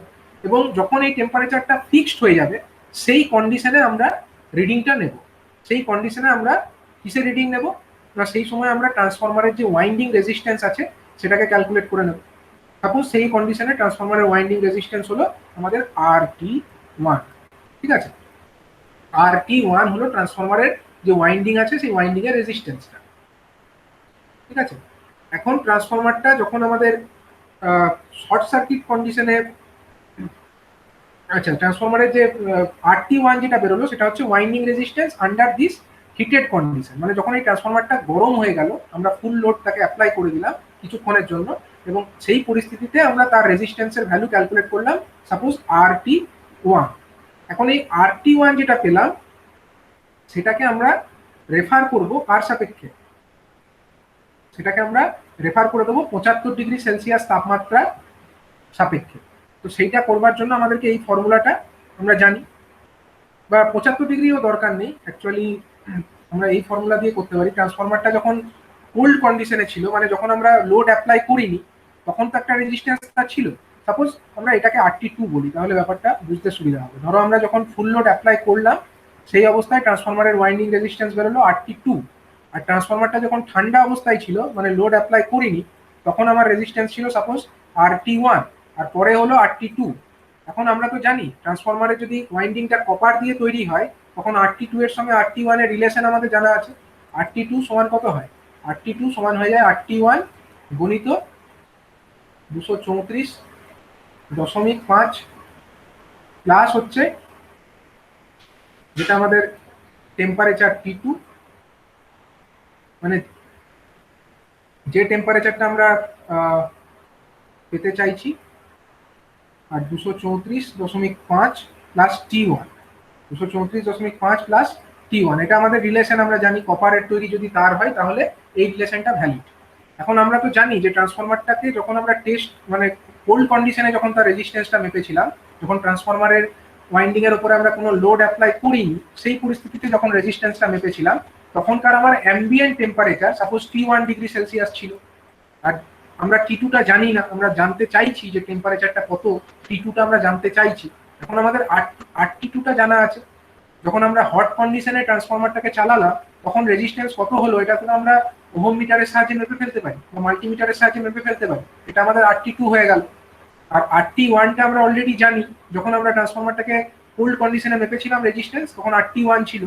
তাহলে RT2 জানি, RT1 জানি, T1ও জানি, তাহলে T2টা এখান থেকে আমরা ইজিলি বার করে ফেলতে পারবো। T2 যেটা হবে সেটা আমাদের জানা হয়ে গেল। তাহলে T2 minus T1, T2 minus T1 করলেই আমরা পেয়ে যাব হচ্ছে ট্রান্সফরমারের ওয়াইন্ডিং এর রেজিস্ট্যান্স কতটা বৃদ্ধি পেয়েছে। যেহেতু আমাদের T1টা জানা আছে, অ্যাম্বিয়েন্ট টেম্পারেচারটা প্রথমে কত ছিল, আর T2টা হচ্ছে হট কন্ডিশনের রেজিস্ট্যান্সটা, টেম্পারেচারটা কত, সেটা আমরা হিসাব করলাম ব্যাক ক্যালকুলেশন করে। তাহলে T2 মাইনাস T1 যেটা হবে সেটাই হলো টেম্পারেচার রাইজ। এখন আমাদেরকে দেখতে হবে এই টেম্পারেচার রাইজ যেটা ঘটেছে ট্রান্সফরমার ওয়াইন্ডিং এর, সেটা তার পারমিসিবল রেঞ্জের মধ্যে আছে নাকি। পারমিসিবল রেঞ্জের মধ্যে যদি থাকে, তাহলে মানতে হবে যে ট্রান্সফরমারের ওয়াইন্ডিং এর কন্ডিশন ঠিক আছে, ট্রান্সফরমারটা প্রপার ওয়ার্ক করছে। আর যদি না করে, তাহলে বুঝতে হবে যে কোনো ডিফেক্ট আছে, ট্রান্সফরমার ডিজাইনে কোনো ফল্ট হয়েছে। তো এইটাই হচ্ছে ট্রান্সফরমারের ওয়াইন্ডিং রেজিস্ট্যান্স ক্যালকুলেশনের মাধ্যমে আমরা টেম্পারেচার রাইজটাকে ক্যালকুলেট করতে পারি। এই মেথডের নাম হচ্ছে ইকুইভ্যালেন্ট শর্ট সার্কিট টেস্ট, ঠিক আছে। কিন্তু তোমাদের যে টেস্টটা আছে সেটা হচ্ছে back to back test. Back to back test আমি অলরেডি এক্সপ্লেন করেছি, মানে সাম্পনার টেস্ট বা ব্যাক টু ব্যাক টেস্ট। এই টেস্টের অ্যারেঞ্জমেন্ট তোমরা দেখতেই পাচ্ছ, এখানে ব্যাক টু ব্যাক টেস্টেরই অ্যারেঞ্জমেন্ট দেখানো হয়েছে। দুটো আইডেন্টিক্যাল ট্রান্সফরমার TR1 এবং TR2, এখানে পোলারিটিতে অফ দ্য সেকেন্ডারি, এদেরকে হচ্ছে রিভার্স পোলারিটিতে কানেক্ট করা হয়েছে, TR1 এবং TR2 সেকেন্ডারি গুলোকে। এবং এই যে সুইচটা আছে সেকেন্ডারিটাকে, এটাকে ক্লোজ করে দেওয়া হয়েছে। এবার যেই সুইচটাকে ক্লোজ করে দেওয়া হয়েছে, দুটো আইডেন্টিক্যাল ট্রান্সফরমার সেকেন্ডারিটা ক্লোজ, তখন এই অবস্থায় আমরা রেগুলেটিং ট্রান্সফরমার যেটা আছে তার মাধ্যমে আমরা এখানে কারেন্টটাকে ফ্লো করাচ্ছি। কত কারেন্ট ফ্লো করাচ্ছি না, রেটেড কারেন্ট আমরা ফ্লো করাচ্ছি। এবার হচ্ছে এই টেস্টের সময় আমরা এই এই ওয়াট মিটারগুলোর কিন্তু দরকার নেই। যদি আমরা এই ব্যাক টু ব্যাক টেস্টের মাধ্যমে যদি আমরা খালি রেজিস্ট্যান্স, যদি আমরা কেবলমাত্র টেম্পারেচার রাইজটাই হিসাব করতে চাই, তাহলে আমাদের এই ওয়াট মিটারগুলোর কোনো প্রয়োজন নেই, ওয়াট মিটারগুলো না থাকলেও চলবে।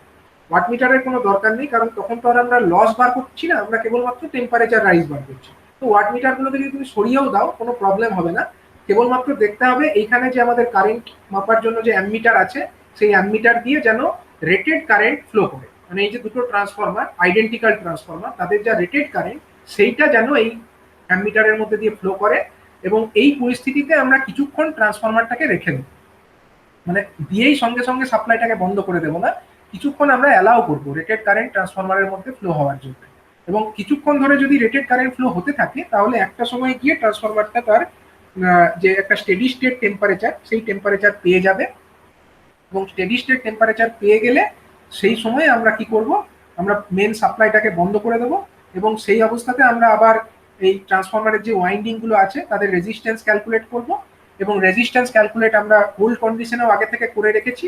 যদি কোল্ড কন্ডিশনের রেজিস্ট্যান্স আমাদের RT1 হয় এবং হট কন্ডিশনের রেজিস্ট্যান্স যদি RT2 হয়, এই যে রিলেশনটা আমাদের আছে সেই রিলেশনের মাধ্যমে আমরা T2টাকে ক্যালকুলেট করে নিতে পারবো। অর্থাৎ কতটা টেম্পারেচার রাইজ হয়েছে ট্রান্সফরমারটা ফুল লোড কন্ডিশনে রান করার ফলে সেটার ভ্যালু আমরা ক্যালকুলেট করে ফেলতে পারি।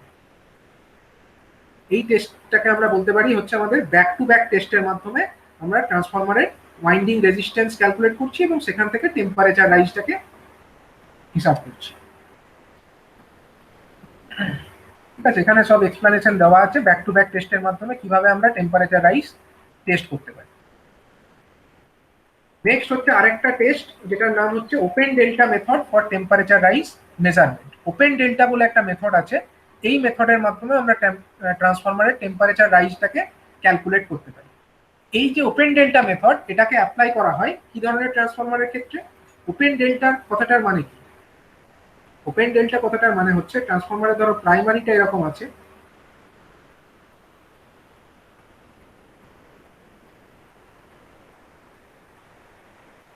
এটা হলো কি, এটা হলো ডেল্টা, এটাকে আমরা বলতে পারি ডেল্টা।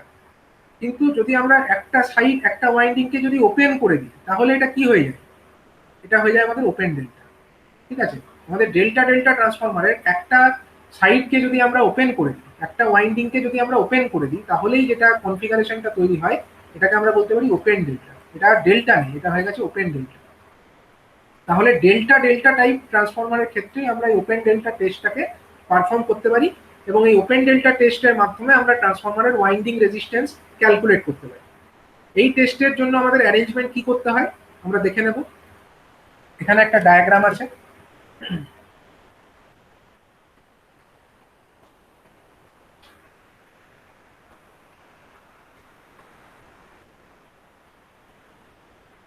এখানে একটা ডায়াগ্রাম আমরা দেখতে পাচ্ছি। এখানে একটা 3 ফেজ মেন বাস, এটা একটা 3 ফেজ সাপ্লাই RYB, ধরো এটা ধরো RYB। ঠিক আছে, এটা হলো আমাদের একটা ডেল্টা ডেল্টা ট্রান্সফরমার। তো ডেল্টা ডেল্টা ট্রান্সফরমারের আমরা একটা সাইডকে আমরা ওপেন করে দিচ্ছি। আচ্ছা ঠিক আছে, এখানে আমাদের ধরো এরকম হয়ে আছে, আমরা যদি এখান থেকে রেখেও দিই, যদি থেকেও যায়, আমরা যদি এটাকে ওপেন রেখে দিই তাহলেও এটা ওপেন ডেল্টা। আগেরটাও ছিল, এটাও ওপেন ডেল্টা। যদি আমরা কানেক্ট না করে দিই তাহলে কি হলো? কানেক্ট না থাকলে এটা ওপেন ডেল্টা হয়ে গেল। এখন এই ওপেন ডেল্টাটা এখানে ফর্ম করা হয়েছে, দেখতেই পাচ্ছ। এই যে সাইডটা এটা হচ্ছে আমাদের প্রাইমারি সাইড আর এটা হচ্ছে সেকেন্ডারি। ডেল্টা ডেল্টা ট্রান্সফরমার একটা আছে, ডেল্টা ডেল্টা একটা ট্রান্সফরমার আছে, তার মধ্যে সেকেন্ডারি যে ডেল্টা সেটাকে এরকম করেছে, এরকম ওপেন ডেল্টা করে দিয়েছে। ওপেন ডেল্টা করে যেটা করলো আর একটা অক্সিলারি ট্রান্সফরমার নিয়েছে, এটা হলো একটা অক্সিলারি ট্রান্সফরমার, এইটা হলো একটা অক্সিলারি ট্রান্সফরমার। ঠিক আছে, এটাকে একটা নিয়েছে। এবার দেখো যখন আমাদের এরকম আছে, মানে যদি আমরা অক্সিলারি ট্রান্সফরমারটাকে না নিতাম, ধরো আমাদের অক্সিলারি ট্রান্সফরমার নেই, দাঁড়াও দাঁড়াও ব্যাক করো, আমার ঘর থেকে হেডফোন নিয়ে দাঁড়াও, ক্লাস হচ্ছে একটা। দেখো এখানে আমরা একটা 3 ফেজ সাপ্লাই নিচ্ছি,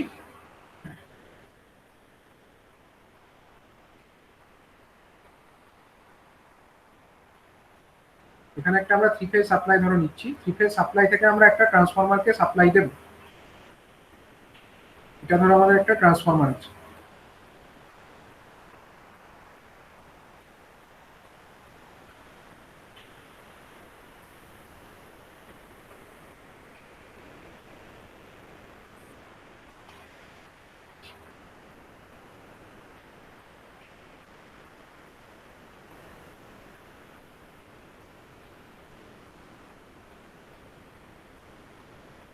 ঠিক আছে, এটা হলো ট্রান্সফরমারের প্রাইমারি সাইড।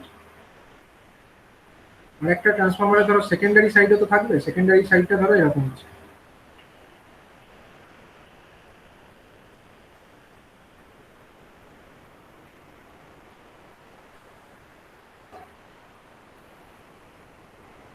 এরকম যদি আমরা একটা কনফিগারেশন করে রাখি, মানে সেকেন্ডারিটাকে ধরো ওপেন ডেল্টা করে রেখেছি, তাহলে বলো দেখি ট্রান্সফরমারের এখানে কত কারেন্ট ফ্লো করবে, সেকেন্ডারিতে কত কারেন্ট ফ্লো করবে, ওপেন ডেল্টা কন্ডিশনে কত কারেন্ট সেকেন্ডারিতে ফ্লো করবে, এখান দিয়ে কত কারেন্ট যাবে ওপেন ডেল্টা যদি থাকে, কারেন্ট কি ফ্লো করবে ওপেন ডেল্টা থাকলে? এই কন্ডিশনে ওপেন আছে, সার্কিট ওপেন থাকলে কোনো কারেন্ট এখানে ফ্লো করবে না, কিন্তু সাপ্লাই থেকে কি কারেন্ট কোনো ড্র করবে? তাহলে এই তারগুলোতে কোনো কারেন্ট থাকবে? এই তারগুলোতে কি কোনো কারেন্ট থাকবে? লসের জন্য যেটা নো লোড লসের জন্য ট্রান্সফরমারের যে প্রাইমারি তার মধ্যে যে নো লোড লস, সেটার জন্য একটা কারেন্ট কিন্তু সাপ্লাই থেকে ড্র করবে, এবং সেটা কততে? এটা আমাদের নর্মাল যা সাপ্লাই ভোল্টেজ আছে সেই ভোল্টেজেই ড্র করছে পাওয়ারটা, এবং যেটা হচ্ছে নর্মাল ফ্রিকোয়েন্সি যেটা, সেই ফ্রিকোয়েন্সিতেই পাওয়ারটা ড্র করছে। এখন আমরা তাহলে যদি এই কন্ডিশনে ছেড়ে দিই ট্রান্সফরমারটাকে, তাহলে ট্রান্সফরমারের মধ্যে যে আমরা লসটা দেখতে পাবো, মানে এই সাপ্লাই থেকে যে পাওয়ারটা ড্র করবে, এটা হচ্ছে কেবলমাত্র কি লস? এটা হচ্ছে নো লোড লসের জন্য যেটুকু পাওয়ার লাগে সেইটাকে। কিন্তু আমরা চাইছি, কি করতে চাইছি আমরা ওপেন ডেল্টা টেস্টের মাধ্যমে আমরা বার করতে তো চাইছি ট্রান্সফরমারের কতটা টেম্পারেচার রাইজ হচ্ছে সেটা বার করতে চাইছি। তাহলে টেম্পারেচার রাইজ যদি বার করতে চাই, আমাদেরকে কি করতে হবে? আমাদেরকে ফুল লোড অ্যাপ্লাই করতে হবে, শুধু নো লোড লস কন্ডিশনে ছাড়লে চলবে না, ফুল লোড অ্যাপ্লাই করতে হবে। তাহলে ফুল লোডটাকে অ্যাপ্লাই করবো কিভাবে? ফুল লোড অ্যাপ্লাই করবার জন্য আমরা এখানে একটা সিস্টেম করেছি। দেখো এখানে দেখো আরেকটা, মানে এটা তো আমাদের 3 ফেজ সাপ্লাই আছে, আমরা এখান থেকে আরেকটা সিঙ্গেল ফেজ একটা সাপ্লাইয়ের ব্যবস্থা করে নিলাম। মানে ওইটাকে ছেড়ে দাও, আরেকটা ধরো সিঙ্গেল ফেজ আমাদের সাপ্লাইয়ের ব্যবস্থা এখানে আছে। সেই সিঙ্গেল ফেজ যে সাপ্লাইয়ের ব্যবস্থাটি আছে, সেখান থেকে আমরা তার নিয়ে এসে আমরা এটার সঙ্গে জুড়ে দিই। এখান থেকে একটা তার নিয়ে এসে আমরা, আচ্ছা এখানে আমরা সরাসরি দেবো না, আমরা এখানে ভায়া একটা কি দেবো, আমাদের এখানে একটা ভোল্টেজ একটা রেগুলেটর থাকবে, যেটার মাধ্যমে আমরা ভোল্টেজটাকে অ্যাডজাস্ট করতে পারবো। ঠিক আছে, আমরা কতটা ভোল্টেজ অ্যাপ্লাই করলে, এখানে একটা অক্সিলারি আমরা একটা কি দিয়েছে, এখানে অক্সিলারি একটা ট্রান্সফরমার দিয়েছে, বেশ ঠিক আছে, অক্সিলারি ট্রান্সফরমারই দিলাম। মানে এই সেকেন্ডারি সাপেক্ষে যতটা রেটেড দেওয়া উচিত, ট্রান্সফরমারের সেকেন্ডারিতে যতটা রেটেড ভোল্টেজ হয় তার বেশি তো দিলে চলবে না, সেই জন্য আমাদের এখানে অক্সিলারি একটা ট্রান্সফরমার এখানে করতে হবে, করলাম। এখন এই যে অক্সিলারি ট্রান্সফরমারের মাধ্যমে যখন আমরা এই ভোল্টেজটাকে আমরা অ্যাডজাস্ট করতে পারি, ঠিক আছে, এখানে আমরা কতটা ভোল্টেজ অ্যাপ্লাই করবো সেটা আমাদের কন্ট্রোলে আছে। এখন তো আমরা এটাকে কন্ট্রোল করে এমন তো ব্যবস্থা করতেই পারি যে ট্রান্সফরমারের মধ্যে এই যে ওপেন ডেল্টা, এর মধ্যে দিয়ে কতটা কারেন্ট আমরা পাঠাবো, এই ওপেন ডেল্টার মধ্যে আমরা কতটা কারেন্ট পাঠাবো, আমরা পাঠাবো হচ্ছে ট্রান্সফরমারে, এটা তো সেকেন্ডারি, এটা তো প্রাইমারি, এদিকটা কি, এটা হচ্ছে প্রাইমারি, আর এটা কি, এটা হলো সেকেন্ডারি। তাহলে সেকেন্ডারিতে রেটেড কারেন্ট কত হয় আমরা জানি, তাহলে সেই যতটা রেটেড কারেন্ট হয় ততটাই আমরা এই ভোল্টেজটাকে এমনভাবেই অ্যাডজাস্ট করব, এই ভোল্টেজ যে আমাদের অক্সিলারি ট্রান্সফরমার তার ট্যাপ রেশিওটাকে আমরা এমনভাবেই অ্যাডজাস্ট করব যাতে করে এখান দিয়ে সেকেন্ডারিতে রেটেড কারেন্ট আমাদের ফ্লো করে। ঠিক আছে, তাহলে যদি এটা আমাদের ট্রান্সফরমারের সেকেন্ডারিতে যদি রেটেড কারেন্ট ফ্লো করে, সেকেন্ডারির সঙ্গে প্রাইমারিটা কিসে, ম্যাগনেটিক্যালি তো লিঙ্কড আছে, তাহলে যখনই আমাদের সেকেন্ডারিতে আমাদের রেটেড কারেন্ট ফ্লো করবে, তার সাপেক্ষে আমরা বলতে পারি যে কি হবে, এখানেও করসপন্ডিংলি প্রাইমারি যে কারেন্টটা সাপ্লাই থেকে 3 ফেজ সাপ্লাই থেকে টানছে সেটার মানটাও বেড়ে যাবে। পারবে কিনা, আমরা সেকেন্ডারিতে এমনভাবে অ্যাডজাস্ট করলাম যে আমরা এই যে আমাদের অক্সিলারি ট্রান্সফরমার তার মাধ্যম দিয়ে আমরা এখান দিয়ে রেটেড কারেন্টটা ফ্লো করিয়ে দিলাম। ঠিক আছে, রেটেড কারেন্টটাকে আমরা ফ্লো করিয়ে দিলাম আমাদের এই ট্রান্সফরমারের মধ্যে দিয়ে, ট্রান্সফরমারের সেকেন্ডারির মধ্যে দিয়ে। এখন সেকেন্ডারিতে যদি ট্রান্সফরমারের রেটেড কারেন্ট ফ্লো করে, করসপন্ডিংলি প্রাইমারিতেও করবে, কারণ প্রাইমারিতে কারেন্ট আর সেকেন্ডারিতে কারেন্ট এরা তো লিঙ্কড, আইপি আর আইএস এটা তো লিঙ্ক আছে না, সেকেন্ডারি কারেন্ট এবং প্রাইমারি কারেন্ট, এটার সঙ্গে রিলেশনটা কি রকম, এটা হচ্ছে NS by NP. NS by NP যদি ফিক্সড থাকে তাহলে আইপি বাই আইএস ও ফিক্সড। এখন এটা তো ফিক্সড, এটা যদি ফিক্সড হয় আর এটা যদি আমাদের রেটেড কারেন্ট হয় তাহলে আইপিতেও রেটেড কারেন্ট ফ্লো করবে, মানে প্রাইমারিতেও রেটেড কারেন্টই যাবে। আর রেটেড কারেন্ট যদি যেতে হয় তাহলে তার জন্য যে প্রয়োজনীয় পাওয়ার এ কোথা থেকে টানবে, এই যে সাপ্লাই মেন্সটা আছে, থ্রি ফেজ যে মেন্সটা আছে ওখান থেকেই টানবে। তাহলে অলরেডি এ তো নো লোড লসটা ড্র করছিল, নো লোড পাওয়ার যতটা দরকার ততটা তো সাপ্লাই থেকে নিচ্ছিল, ওপেন অবস্থাতেও নিচ্ছিল, এটাকে যখন ওপেন রেখে দিয়েছিলাম তখনও নিচ্ছিল। কিন্তু যেই আমরা অক্সিলারি ট্রান্সফরমারের মাধ্যমে সেকেন্ডারিতে রেটেড কারেন্ট ফ্লো করিয়ে দিলাম, সেই পরিস্থিতিতে আমরা দেখতে পাবো যে প্রাইমারিতেও কারেন্টটার পরিমাণটা বৃদ্ধি পাবে এবং প্রাইমারির যে সাপ্লাই সেখান থেকে রেটেড পাওয়ার ড্র করতে শুরু করবে। এবং এই রেটেড পাওয়ার ড্র করা অবস্থাতে আমি কিছুক্ষণ ট্রান্সফরমারটাকে ছেড়ে দেবো, যাতে করে যতই বেশি কারেন্ট ড্র করতে থাকবে সাপ্লাই থেকে ততই তাপমাত্রা বাড়বে, ওয়াইন্ডিং গুলোর তাপমাত্রা বাড়তে থাকবে এবং বাড়তে বাড়তে একটা সঙ্গে সঙ্গে তো আর স্টেডি স্টেটে পৌঁছে যায় না, কিছুক্ষণ সময় নিয়ে তারপরে ওটা স্টেডি স্টেটে পৌঁছাবে। এই যে কিছুক্ষণ সময় নিয়ে ওটা স্টেডি স্টেটে পৌঁছে গেল, সেই পরিস্থিতিতে আমরা ছেড়ে দেবো, মানে সেই পরিস্থিতিতে আমরা ট্রান্সফরমারের ওয়াইন্ডিং এর রেজিস্ট্যান্সটাকে ক্যালকুলেট করবো।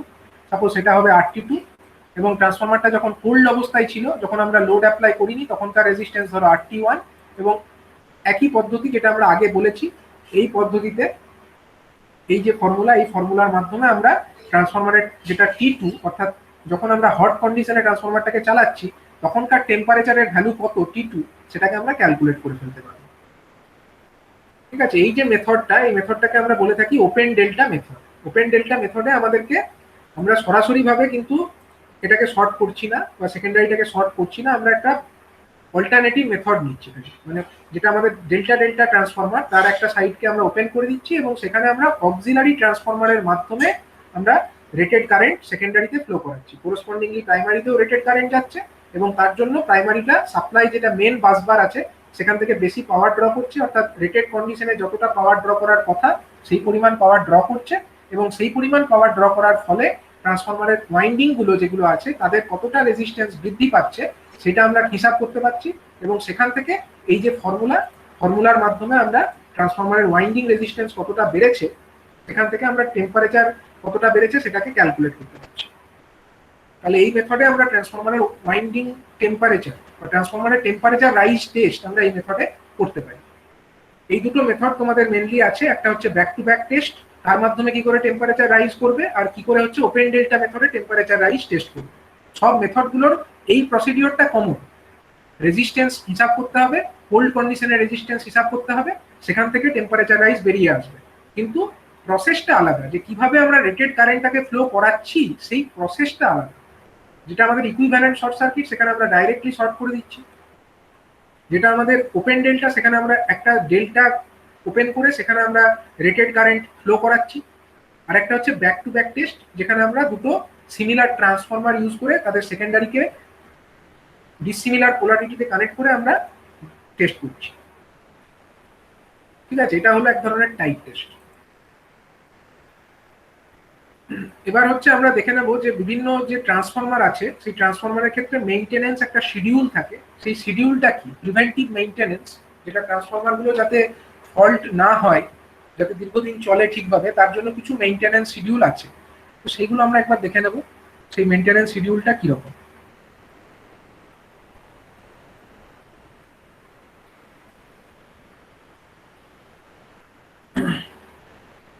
সেই মেইনটেনেন্স শিডিউলটা আমরা দেখতেই পাচ্ছি এখানে, যে দেখো এটা হচ্ছে 1000 কেভিএ রেটিং এর থেকে কম রেটিং এর যদি ট্রান্সফরমার হয় তাদের ক্ষেত্রে এই মেইনটেনেন্স শিডিউল ফলো করতে হবে, বেশি রেটিং এর হলে আলাদা হবে, যদিও সেইটা তোমাদের সিলেবাসের মধ্যে নেই। এখানে 1000 কেভিএ থেকে কম রেটিং এর ট্রান্সফরমারে কিভাবে মেইনটেনেন্স করতে হয়, তার কি মেইনটেনেন্স শিডিউল হয় সেটাই বলা হয়েছে। তো আমরা এটা একবার দেখে নেব। এখানে কি বলছে দেখো, যে কিছু কিছু ইন্সপেকশন হয় যেগুলো আওয়ারলি করতে হয়, মানে ঘন্টায় ঘন্টায়, কিছু হয় ডেলি, কিছু মান্থলি এবং কিছু হয় কোয়ার্টারলি ইন্সপেকশনস। তো আমরা দেখে নেব ফ্রিকোয়েন্সি অফ ইন্সপেকশন, যেটা হচ্ছে আওয়ারলি, মানে প্রত্যেক ঘন্টায় যেটা করতে হয় সেটা হচ্ছে ট্রান্সফরমারের অ্যাম্পিয়ার, ভোল্টেজ অ্যান্ড টেম্পারেচার, এইগুলোকে ঘন্টায় ঘন্টায় মাপতে হবে এবং দেখতে হবে যে এগুলো হচ্ছে রেটেড ফিগারের মধ্যে আছে নাকি, মানে ট্রান্সফরমারের রেটেড কারেন্ট আছে, রেটেড ভোল্টেজ আছে এবং টেম্পারেচারও একটা রেটেড ভ্যালু আছে, এগুলো সেই লিমিটের মধ্যে আছে কি নেই। যদি না থাকে, তাহলে যদি বেশি গরম হয়ে গিয়ে থাকে তাহলে কি করতে হবে, ফ্যান চালু করতে হবে। ট্রান্সফরমার কুলিং এর জন্য যদি কোনো ফ্যান থাকে তাহলে সেটাকে চালু করতে হবে, যাতে ট্রান্সফরমারটা এক্সেসিভলি গরম না হয়ে যায়। আর একটা জিনিস ডেলি করতে হবে, সেটা হচ্ছে ডিহাইড্রেটিং ব্রিদার সেটাকে চেক করতে হবে। সিলিকা জেল যার মধ্যে থাকে, ব্রিদারের মধ্যে থাকে, এই ব্রিদারের মাধ্যমে ট্রান্সফরমার বাইরের সঙ্গে শ্বাস প্রশ্বাস গ্রহণ করে বলতে পারো, বা বাইরের সঙ্গে আদান প্রদান করে। যে এরিয়াল যে আদান প্রদান সেটা এই ডিহাইড্রেটিং ব্রিদারের মাধ্যমে করে থাকে। এবার সেই ব্রিদারের মাধ্যমে যাতে ময়েশ্চার না ঢুকে যায় তার জন্য সেখানে সিলিকা জেল রাখা থাকে। এই সিলিকা জেল যেটা থাকে তার কালারটা চেক করতে হবে, সেটার কালারটা ঠিকঠাক আছে নাকি, অর্থাৎ যেটা নর্মালি ব্লু থাকা উচিত, যদি ব্লু থাকে তাহলে ঠিক আছে। আর যদি দেখা যায় যে সেটা ব্লু থেকে পিঙ্ক হয়ে গেছে, তাহলে সেই ব্রিদার যে সিলিকা জেল যেটা আছে সেটাকে বার করে তার পরিবর্তে নতুন সিলিকা জেল দেওয়া যেতে পারে, অথবা সেই সিলিকা জেলটাকে বেকিং করে তার মধ্যেকার ময়েশ্চারটাকে বার করে পুনরায় রিইউজও করা যেতে পারে। এটা হচ্ছে ডেইলি ইন্সপেকশনের মধ্যে পড়বে। নেক্সট হচ্ছে মান্থলি ইন্সপেকশন, অর্থাৎ যেটা প্রত্যেক মাসে একবার করে করতে হবে, সেটা হচ্ছে oil level in the transformer. ট্রান্সফরমারের মধ্যে যে অয়েল, তার লেভেল কতটা আছে, সেটা কি যতটা থাকা উচিত ততদূর পর্যন্ত আছে। যদি না থাকে, অয়েল লেভেল যদি নেমে গিয়ে থাকে, তাহলে ট্রান্সফরমারের ট্যাঙ্কের মধ্যে অয়েল রিফিলিং এর ব্যবস্থা করতে হবে, টপ আপ করতে হবে। আর দেখতে হবে যে ট্রান্সফরমারের গা থেকে, বডি থেকে কোথাও কোনো অয়েলের লিকেজ ঘটছে কিনা, সেটাকেও দেখতে হবে।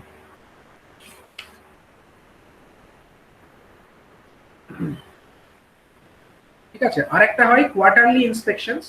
কোয়ার্টারলি ইন্সপেকশনের মধ্যে আমাদেরকে করতে হবে বুসিংস গুলো, ট্রান্সফরমারের যে বুসিং গুলো আছে, অর্থাৎ যেগুলোর মাধ্যমে ট্রান্সফরমারটা বাইরের যে মেন বাসবার তার সঙ্গে কানেক্টেড হয়ে আছে, রেড ইয়েলো ব্লু তিনটে ফেজ, যেটা মেন বাসবার, সেখান থেকে তো পাওয়ারটা ট্রান্সফরমারের মধ্যে ঢোকে বুসিং এর মাধ্যমে। সেই বুসিং গুলো জেনারেলি পোর্সেলিনের স্ট্রাকচার হয় বা পলিমার স্ট্রাকচার এখন হচ্ছে। এখন সেই সমস্ত যে বুসিং এর যে কন্ডিশন, সেটা কিরকম আছে, তার মধ্যে কি কোনো ক্র্যাক হয়েছে, বুসিং এর মধ্যে কোনো ক্র্যাক হয়ে গেছে, বা সেখানে কোনো কি ডাস্ট জমায়েত হয়েছে, এগুলোকে চেক করতে হবে। যদি দেখা যায় যে তার মধ্যে কোনো ক্র্যাক হয়েছে, তাহলে রিপ্লেস করতে হবে। যদি দেখা যায় তার মধ্যে ডাস্ট জমা হয়েছে, ডার্ট জমা হয়েছে, তাহলে ক্লিনিং করতে হবে, মুছতে হবে। এই অ্যাক্টিভিটি গুলো করতে হবে কোয়ার্টারলি, অর্থাৎ প্রত্যেক 3 মাসে একবার করে অন্তত ট্রান্সফরমারের ক্ষেত্রে করতে হবে। নেক্সট হচ্ছে হাফ ইয়ারলি কিছু কিছু মেনটেন্যান্স, অর্থাৎ প্রত্যেক 6 মাসে করে কিছু মেনটেন্যান্স করতে হয়। যেমন যেখানে নন কনজারভেটর ট্রান্সফরমার, অনেক ছোট ট্রান্সফরমার হয় যাতে কনজারভেটর ট্যাঙ্ক থাকে না, তো সেখানে দেখতে হবে ট্রান্সফরমার যে ট্যাঙ্ক আছে সেই ট্যাঙ্কের তলায় ময়েশ্চার জমা হয়েছে নাকি। যদি ময়েশ্চার জমা হয়, তার মানে হচ্ছে ট্রান্সফরমারটা ঠিকমতো করে ভেন্টিলেশন হচ্ছে না, সেখান থেকে এয়ার ঠিকমতো, মানে ময়েশ্চার ঢুকে পড়ছে, ভেন্টিলেশন প্রপারলি হচ্ছে না। তাহলে ভেন্টিলেশনটাকে ইমপ্রুভ করার কোনো ব্যবস্থা নিতে হবে, এবং অয়েল যেটা আছে তার কোয়ালিটিটাকে চেক করতে হবে, অয়েলটা ঠিকঠাক ব্রেকডাউন ভোল্টেজ তার ঠিক আছে কিনা সেটাকে চেক করতে হবে। এছাড়াও হাফ ইয়ারলি বেসিসে ট্রান্সফরমারের যে কেবল জাংশন বক্স, মানে ট্রান্সফরমারের যে সাপ্লাই, প্রাইমারি ওয়াইন্ডিং এবং সেকেন্ডারি ওয়াইন্ডিং, যেগুলো মেন সাপ্লাইয়ের সঙ্গে যেখানে কানেক্টেড, সেখানে একটা জাংশন বক্স থাকে, যেখানে এসে মেন যে পাওয়ার কেবল যেটার মাধ্যমে ট্রান্সফরমারে পাওয়ার ইনপুট হচ্ছে, অথবা ট্রান্সফরমার থেকে যে কেবিলের মাধ্যমে পাওয়ারটা বেরিয়ে যাচ্ছে, সেই কেবিলগুলো কানেকশন হওয়ার জন্য একটা জাংশন বক্স থাকে, কেবিল জাংশন বক্স। এবার সেই জাংশন বক্সগুলো ঠিকঠাক আছে নাকি, সেখানে কোথাও কোনো মানে ফাঁক আছে নাকি, সেখান দিয়ে কোনো কোনো ইনসেক্ট কিছু ঢোকার প্রভিশন থাকছে নাকি, সেখানে যে জয়েন্টস গুলো আছে সেই জয়েন্টস গুলো ঠিকঠাক আছে নাকি, বা তার যে পেন্ট থাকা উচিত, যেরকম কালারিং থাকা উচিত, সেই পেন্ট গুলো ঠিকঠাক আছে নাকি, এগুলোকে অন্তত হাফ ইয়ারলি বেসিসে ইন্সপেকশন করতে হবে। নেক্সট হচ্ছে ইয়ারলি ইন্সপেকশনের মধ্যে পড়বে অয়েল ইন দ্য ট্রান্সফরমার, অর্থাৎ ট্রান্সফরমারের মধ্যে যে অয়েলটা আছে সেই অয়েলটার ডাইইলেকট্রিক স্ট্রেংথ কিরকম আছে, তার মধ্যে অ্যাসিডিটি কিরকম লেভেলে আছে, এবং তার মধ্যে স্লাজ জমা হয়েছে নাকি, সেগুলোকে চেক করা। এগুলো হচ্ছে ইয়ারলি মেনটেন্যান্স অ্যাক্টিভিটির মধ্যে পড়বে। যদি দেখা যায় যে ট্রান্সফরমারের অয়েলের কোয়ালিটি ডিটোরিয়েট করেছে, অর্থাৎ তার অ্যাসিডিটি বেড়ে গেছে, অথবা তার মধ্যে প্রচুর পরিমাণে স্লাজ জমা হয়েছে, সেক্ষেত্রে উপযুক্ত ব্যবস্থা গ্রহণ করতে হবে, তার যাতে ইনসুলেশনের কোয়ালিটিটা রিস্টোর করা যায়। তার জন্য অয়েল ফিল্ট্রেশন করা যেতে পারে, বা নতুন অয়েল ভরা যেতে পারে। আরেকটা জিনিস যেটা হচ্ছে ইয়ারলি করতে হবে, এটা হচ্ছে আর্থ রেজিস্ট্যান্স। এটা ভুল হয়েছে এখানে লেখা, এটাও ইয়ারলি অ্যাক্টিভিটির মধ্যেই পড়বে। ইয়ারলি অ্যাক্টিভিটির মধ্যে হচ্ছে আর্থ রেজিস্ট্যান্স চেকিংও পড়বে, অর্থাৎ ট্রান্সফরমারের যে আর্থিং, সেই আর্থিং এর রেজিস্ট্যান্সটা কিরকম আছে সেটাকে আর্থ রেজিস্ট্যান্স মিটারের মাধ্যমে টেস্ট করে দেখতে হবে। যদি দেখা যায় যে আর্থ রেজিস্ট্যান্সের ভ্যালুটা খুব বেড়ে গেছে, তার মানে কি আর্থিং প্রপার নেই, সেক্ষেত্রে আর্থিংটাকে ইমপ্রুভ করবার জন্য যা ব্যবস্থা গ্রহণ করার সেগুলো করতে হবে। আর যদি দেখা যায় ঠিক আছে, প্রপার রেঞ্জের মধ্যে আছে, তাহলে ঠিক আছে, তাহলে আর কিছু করার প্রয়োজন নেই, কিন্তু অন্তত প্রত্যেক বছর একবার করে তার আর্থিং রেজিস্ট্যান্সটাকে চেক করা উচিত। নেক্সট হচ্ছে ইয়ারলি অ্যাক্টিভিটির মধ্যে পড়বে হচ্ছে relay, alarm and their circuits, মানে ট্রান্সফরমারের যে অপারেশনস সেটাকে ঠিকঠাক কন্ট্রোল করবার জন্য থাকে সার্কিট ব্রেকার। এবার এই সার্কিট ব্রেকার যাতে ঠিকঠাক অপারেট করে তার জন্য থাকে রিলে। এবার এই রিলের মাধ্যমে আমরা ট্রান্সফরমারে কতটা কারেন্ট যাচ্ছে সেটা জানতে পারি। সেই ট্রান্সফরমারের মধ্যে যদি এক্সেসিভ কারেন্ট যায়, এই রিলেই সেই ব্যাপারটাকে সেন্স করে, তারপরে ট্রিট করায়।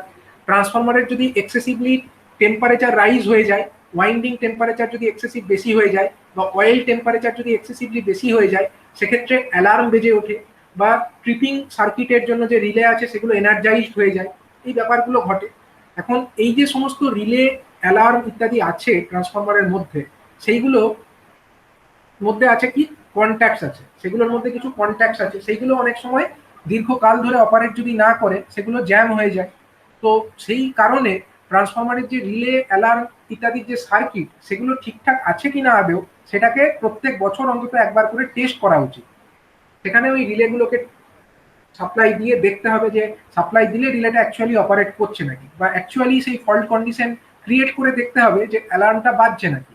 এগুলোকে ম্যানুয়ালি চেক করে নিতে হবে। যদি দেখা যায় যে কোনো কিছু ঠিক নেই, রিলে কোনো ঠিকঠাক অপারেশন হচ্ছে না বা অ্যালার্ম ঠিক মতো বাজছে না, সেক্ষেত্রে উপযুক্ত যে কন্ট্যাক্টসগুলো আছে সেই কন্ট্যাক্টসগুলোকে ক্লিনিং করতে হবে, বা কোনো কন্ট্যাক্ট যদি খারাপ হয়ে গিয়ে থাকে তাকে রিপ্লেস করতে হবে। অথবা যদি রিলের সেটিং চেঞ্জ করার দরকার হয়, ওভার কারেন্ট বা আর্ট ফল্ট সেটিং যদি চেঞ্জ করার প্রয়োজন হয়, তাও করতে হবে। এই কাজগুলো অন্তত পার ইয়ারলি বেসিসে করা উচিত for less than 1000 KVA rating transformer. আর হচ্ছে 2 ইয়ারলি, মানে 2 বছর অন্তর একবার করে নন কনজারভেটর ট্রান্সফরমারের ক্ষেত্রে, যেগুলোতে কনজারভেটর ট্যাঙ্ক নেই এরকম ট্রান্সফরমারে, সেখানে হচ্ছে পুর দেখতে হবে তার ট্রান্সফরমারের যে ইন্টারনাল ইন্সপেকশন অ্যাবাভ কোর, মানে ট্রান্সফরমারের যে কোর আছে তার উপরটা দেখতে হবে যে কোরের কোনো জায়গায় কোনো ড্যামেজ হয়েছে নাকি, কোরের মধ্যে এক্সেসিভলি কোনো জায়গায় হিট হয়ে সেখানে কোনো কোনো যেটা প্রপার থাকা উচিত সেরকম নেই, হয়তো দেখা যাচ্ছে যে কোর কোনো জায়গায় এক্সেসিভলি এডি কারেন্ট লস এত হয়েছে বা এডি কারেন্ট হিটিং এত হয়েছে যে সেই জায়গাটা একদম ইনসুলেশন যেগুলো আছে, সরি, যে কোরের যে স্ট্যাকিংস গুলো আছে সেগুলো হয়তো একসঙ্গে জুড়ে গেছে, এরকম হতে পারে।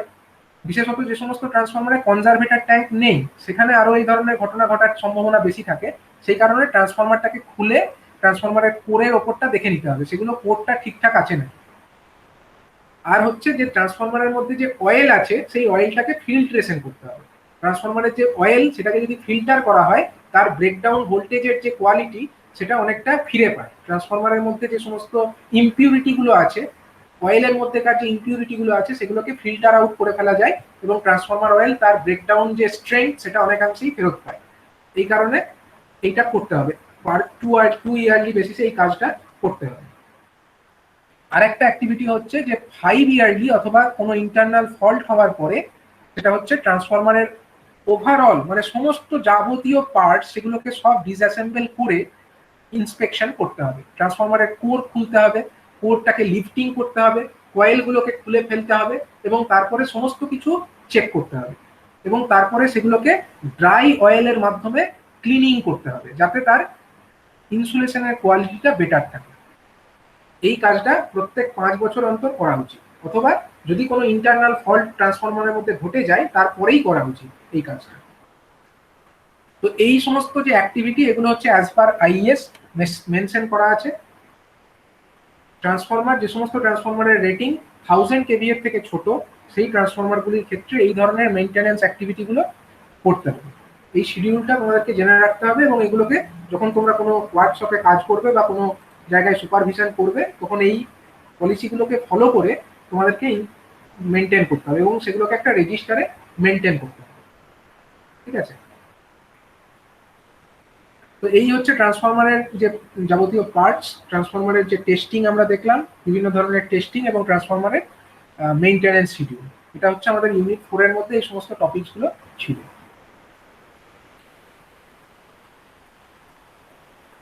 ঠিক আছে? আজকে যেগুলো বললাম তার মধ্যে কারো কোনো ডাউট থাকলে বলো। আজকে যে টপিকগুলো বলা হলো তার মধ্যে কারো কোনো ডাউট থাকলে বলতে পারো।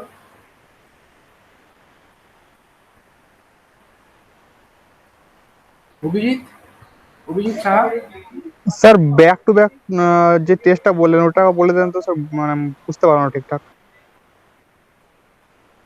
ব্যাক টু ব্যাক টেস্টে কি বললাম, যে দুটো ট্রান্সফরমার থাকবে, দুটো ট্রান্সফরমারের রেটিং সেম হবে, voltage rating same, KVA rating same, turns ratio same, identical দুটো ট্রান্সফরমার, তাদের যে সেকেন্ডারি তাদেরকে আমরা কানেক্ট করছি এইভাবে অল্টারনেটিভ পোলারিটিতে। ঠিক আছে, মানে একটার যখন এদিকটা পজিটিভ এদিকটা নেগেটিভ, অন্যটার দেখো এদিকটা নেগেটিভ এদিকটা পজিটিভ, এবং আমরা নেগেটিভের সঙ্গে নেগেটিভটাকে কানেক্ট করছি, বা যদি এদিকটা পজিটিভ তখন এদিকটা পজিটিভ, মানে আমরা রিভার্স পোলারিটিতে এই দুটো ওয়াইন্ডিংকে কানেক্ট করছি। এবং তার ফলে যখন আমরা রিভার্স পোলারিটিতে কানেক্ট করছি তখন যেটা হচ্ছে আমার এই যে এইটুকু অংশে যে ভোল্টেজ উৎপন্ন হচ্ছে, আমরা এই জায়গাটাকে তো শর্ট, এই সুইচটাকে ক্লোজ করছি, এই সুইচটাকে ক্লোজ করলে ট্রান্সফরমারের সেকেন্ডারিতে কারেন্ট ফ্লো হতে শুরু করছে, এবং আমরা এই ভোল্টেজটাকে বাড়িয়ে বাড়িয়ে এমন অ্যাডজাস্ট করছি যাতে ট্রান্সফরমারের মধ্যে রেটেড কারেন্ট ফ্লো করে, শর্ট সার্কিট কারেন্ট যেটা আমরা ট্রান্সফরমারের রেটেড কারেন্টের সঙ্গে সেম রাখবো। এখন এই অবস্থায় ট্রান্সফরমারের যে এইটুকু অংশে যে ভোল্টেজটা হচ্ছে সেটা যদি প্লাস ভি হয়, তাহলে এইটুকু অংশে যে ভোল্টেজটা হবে সেটা মাইনাস ভি।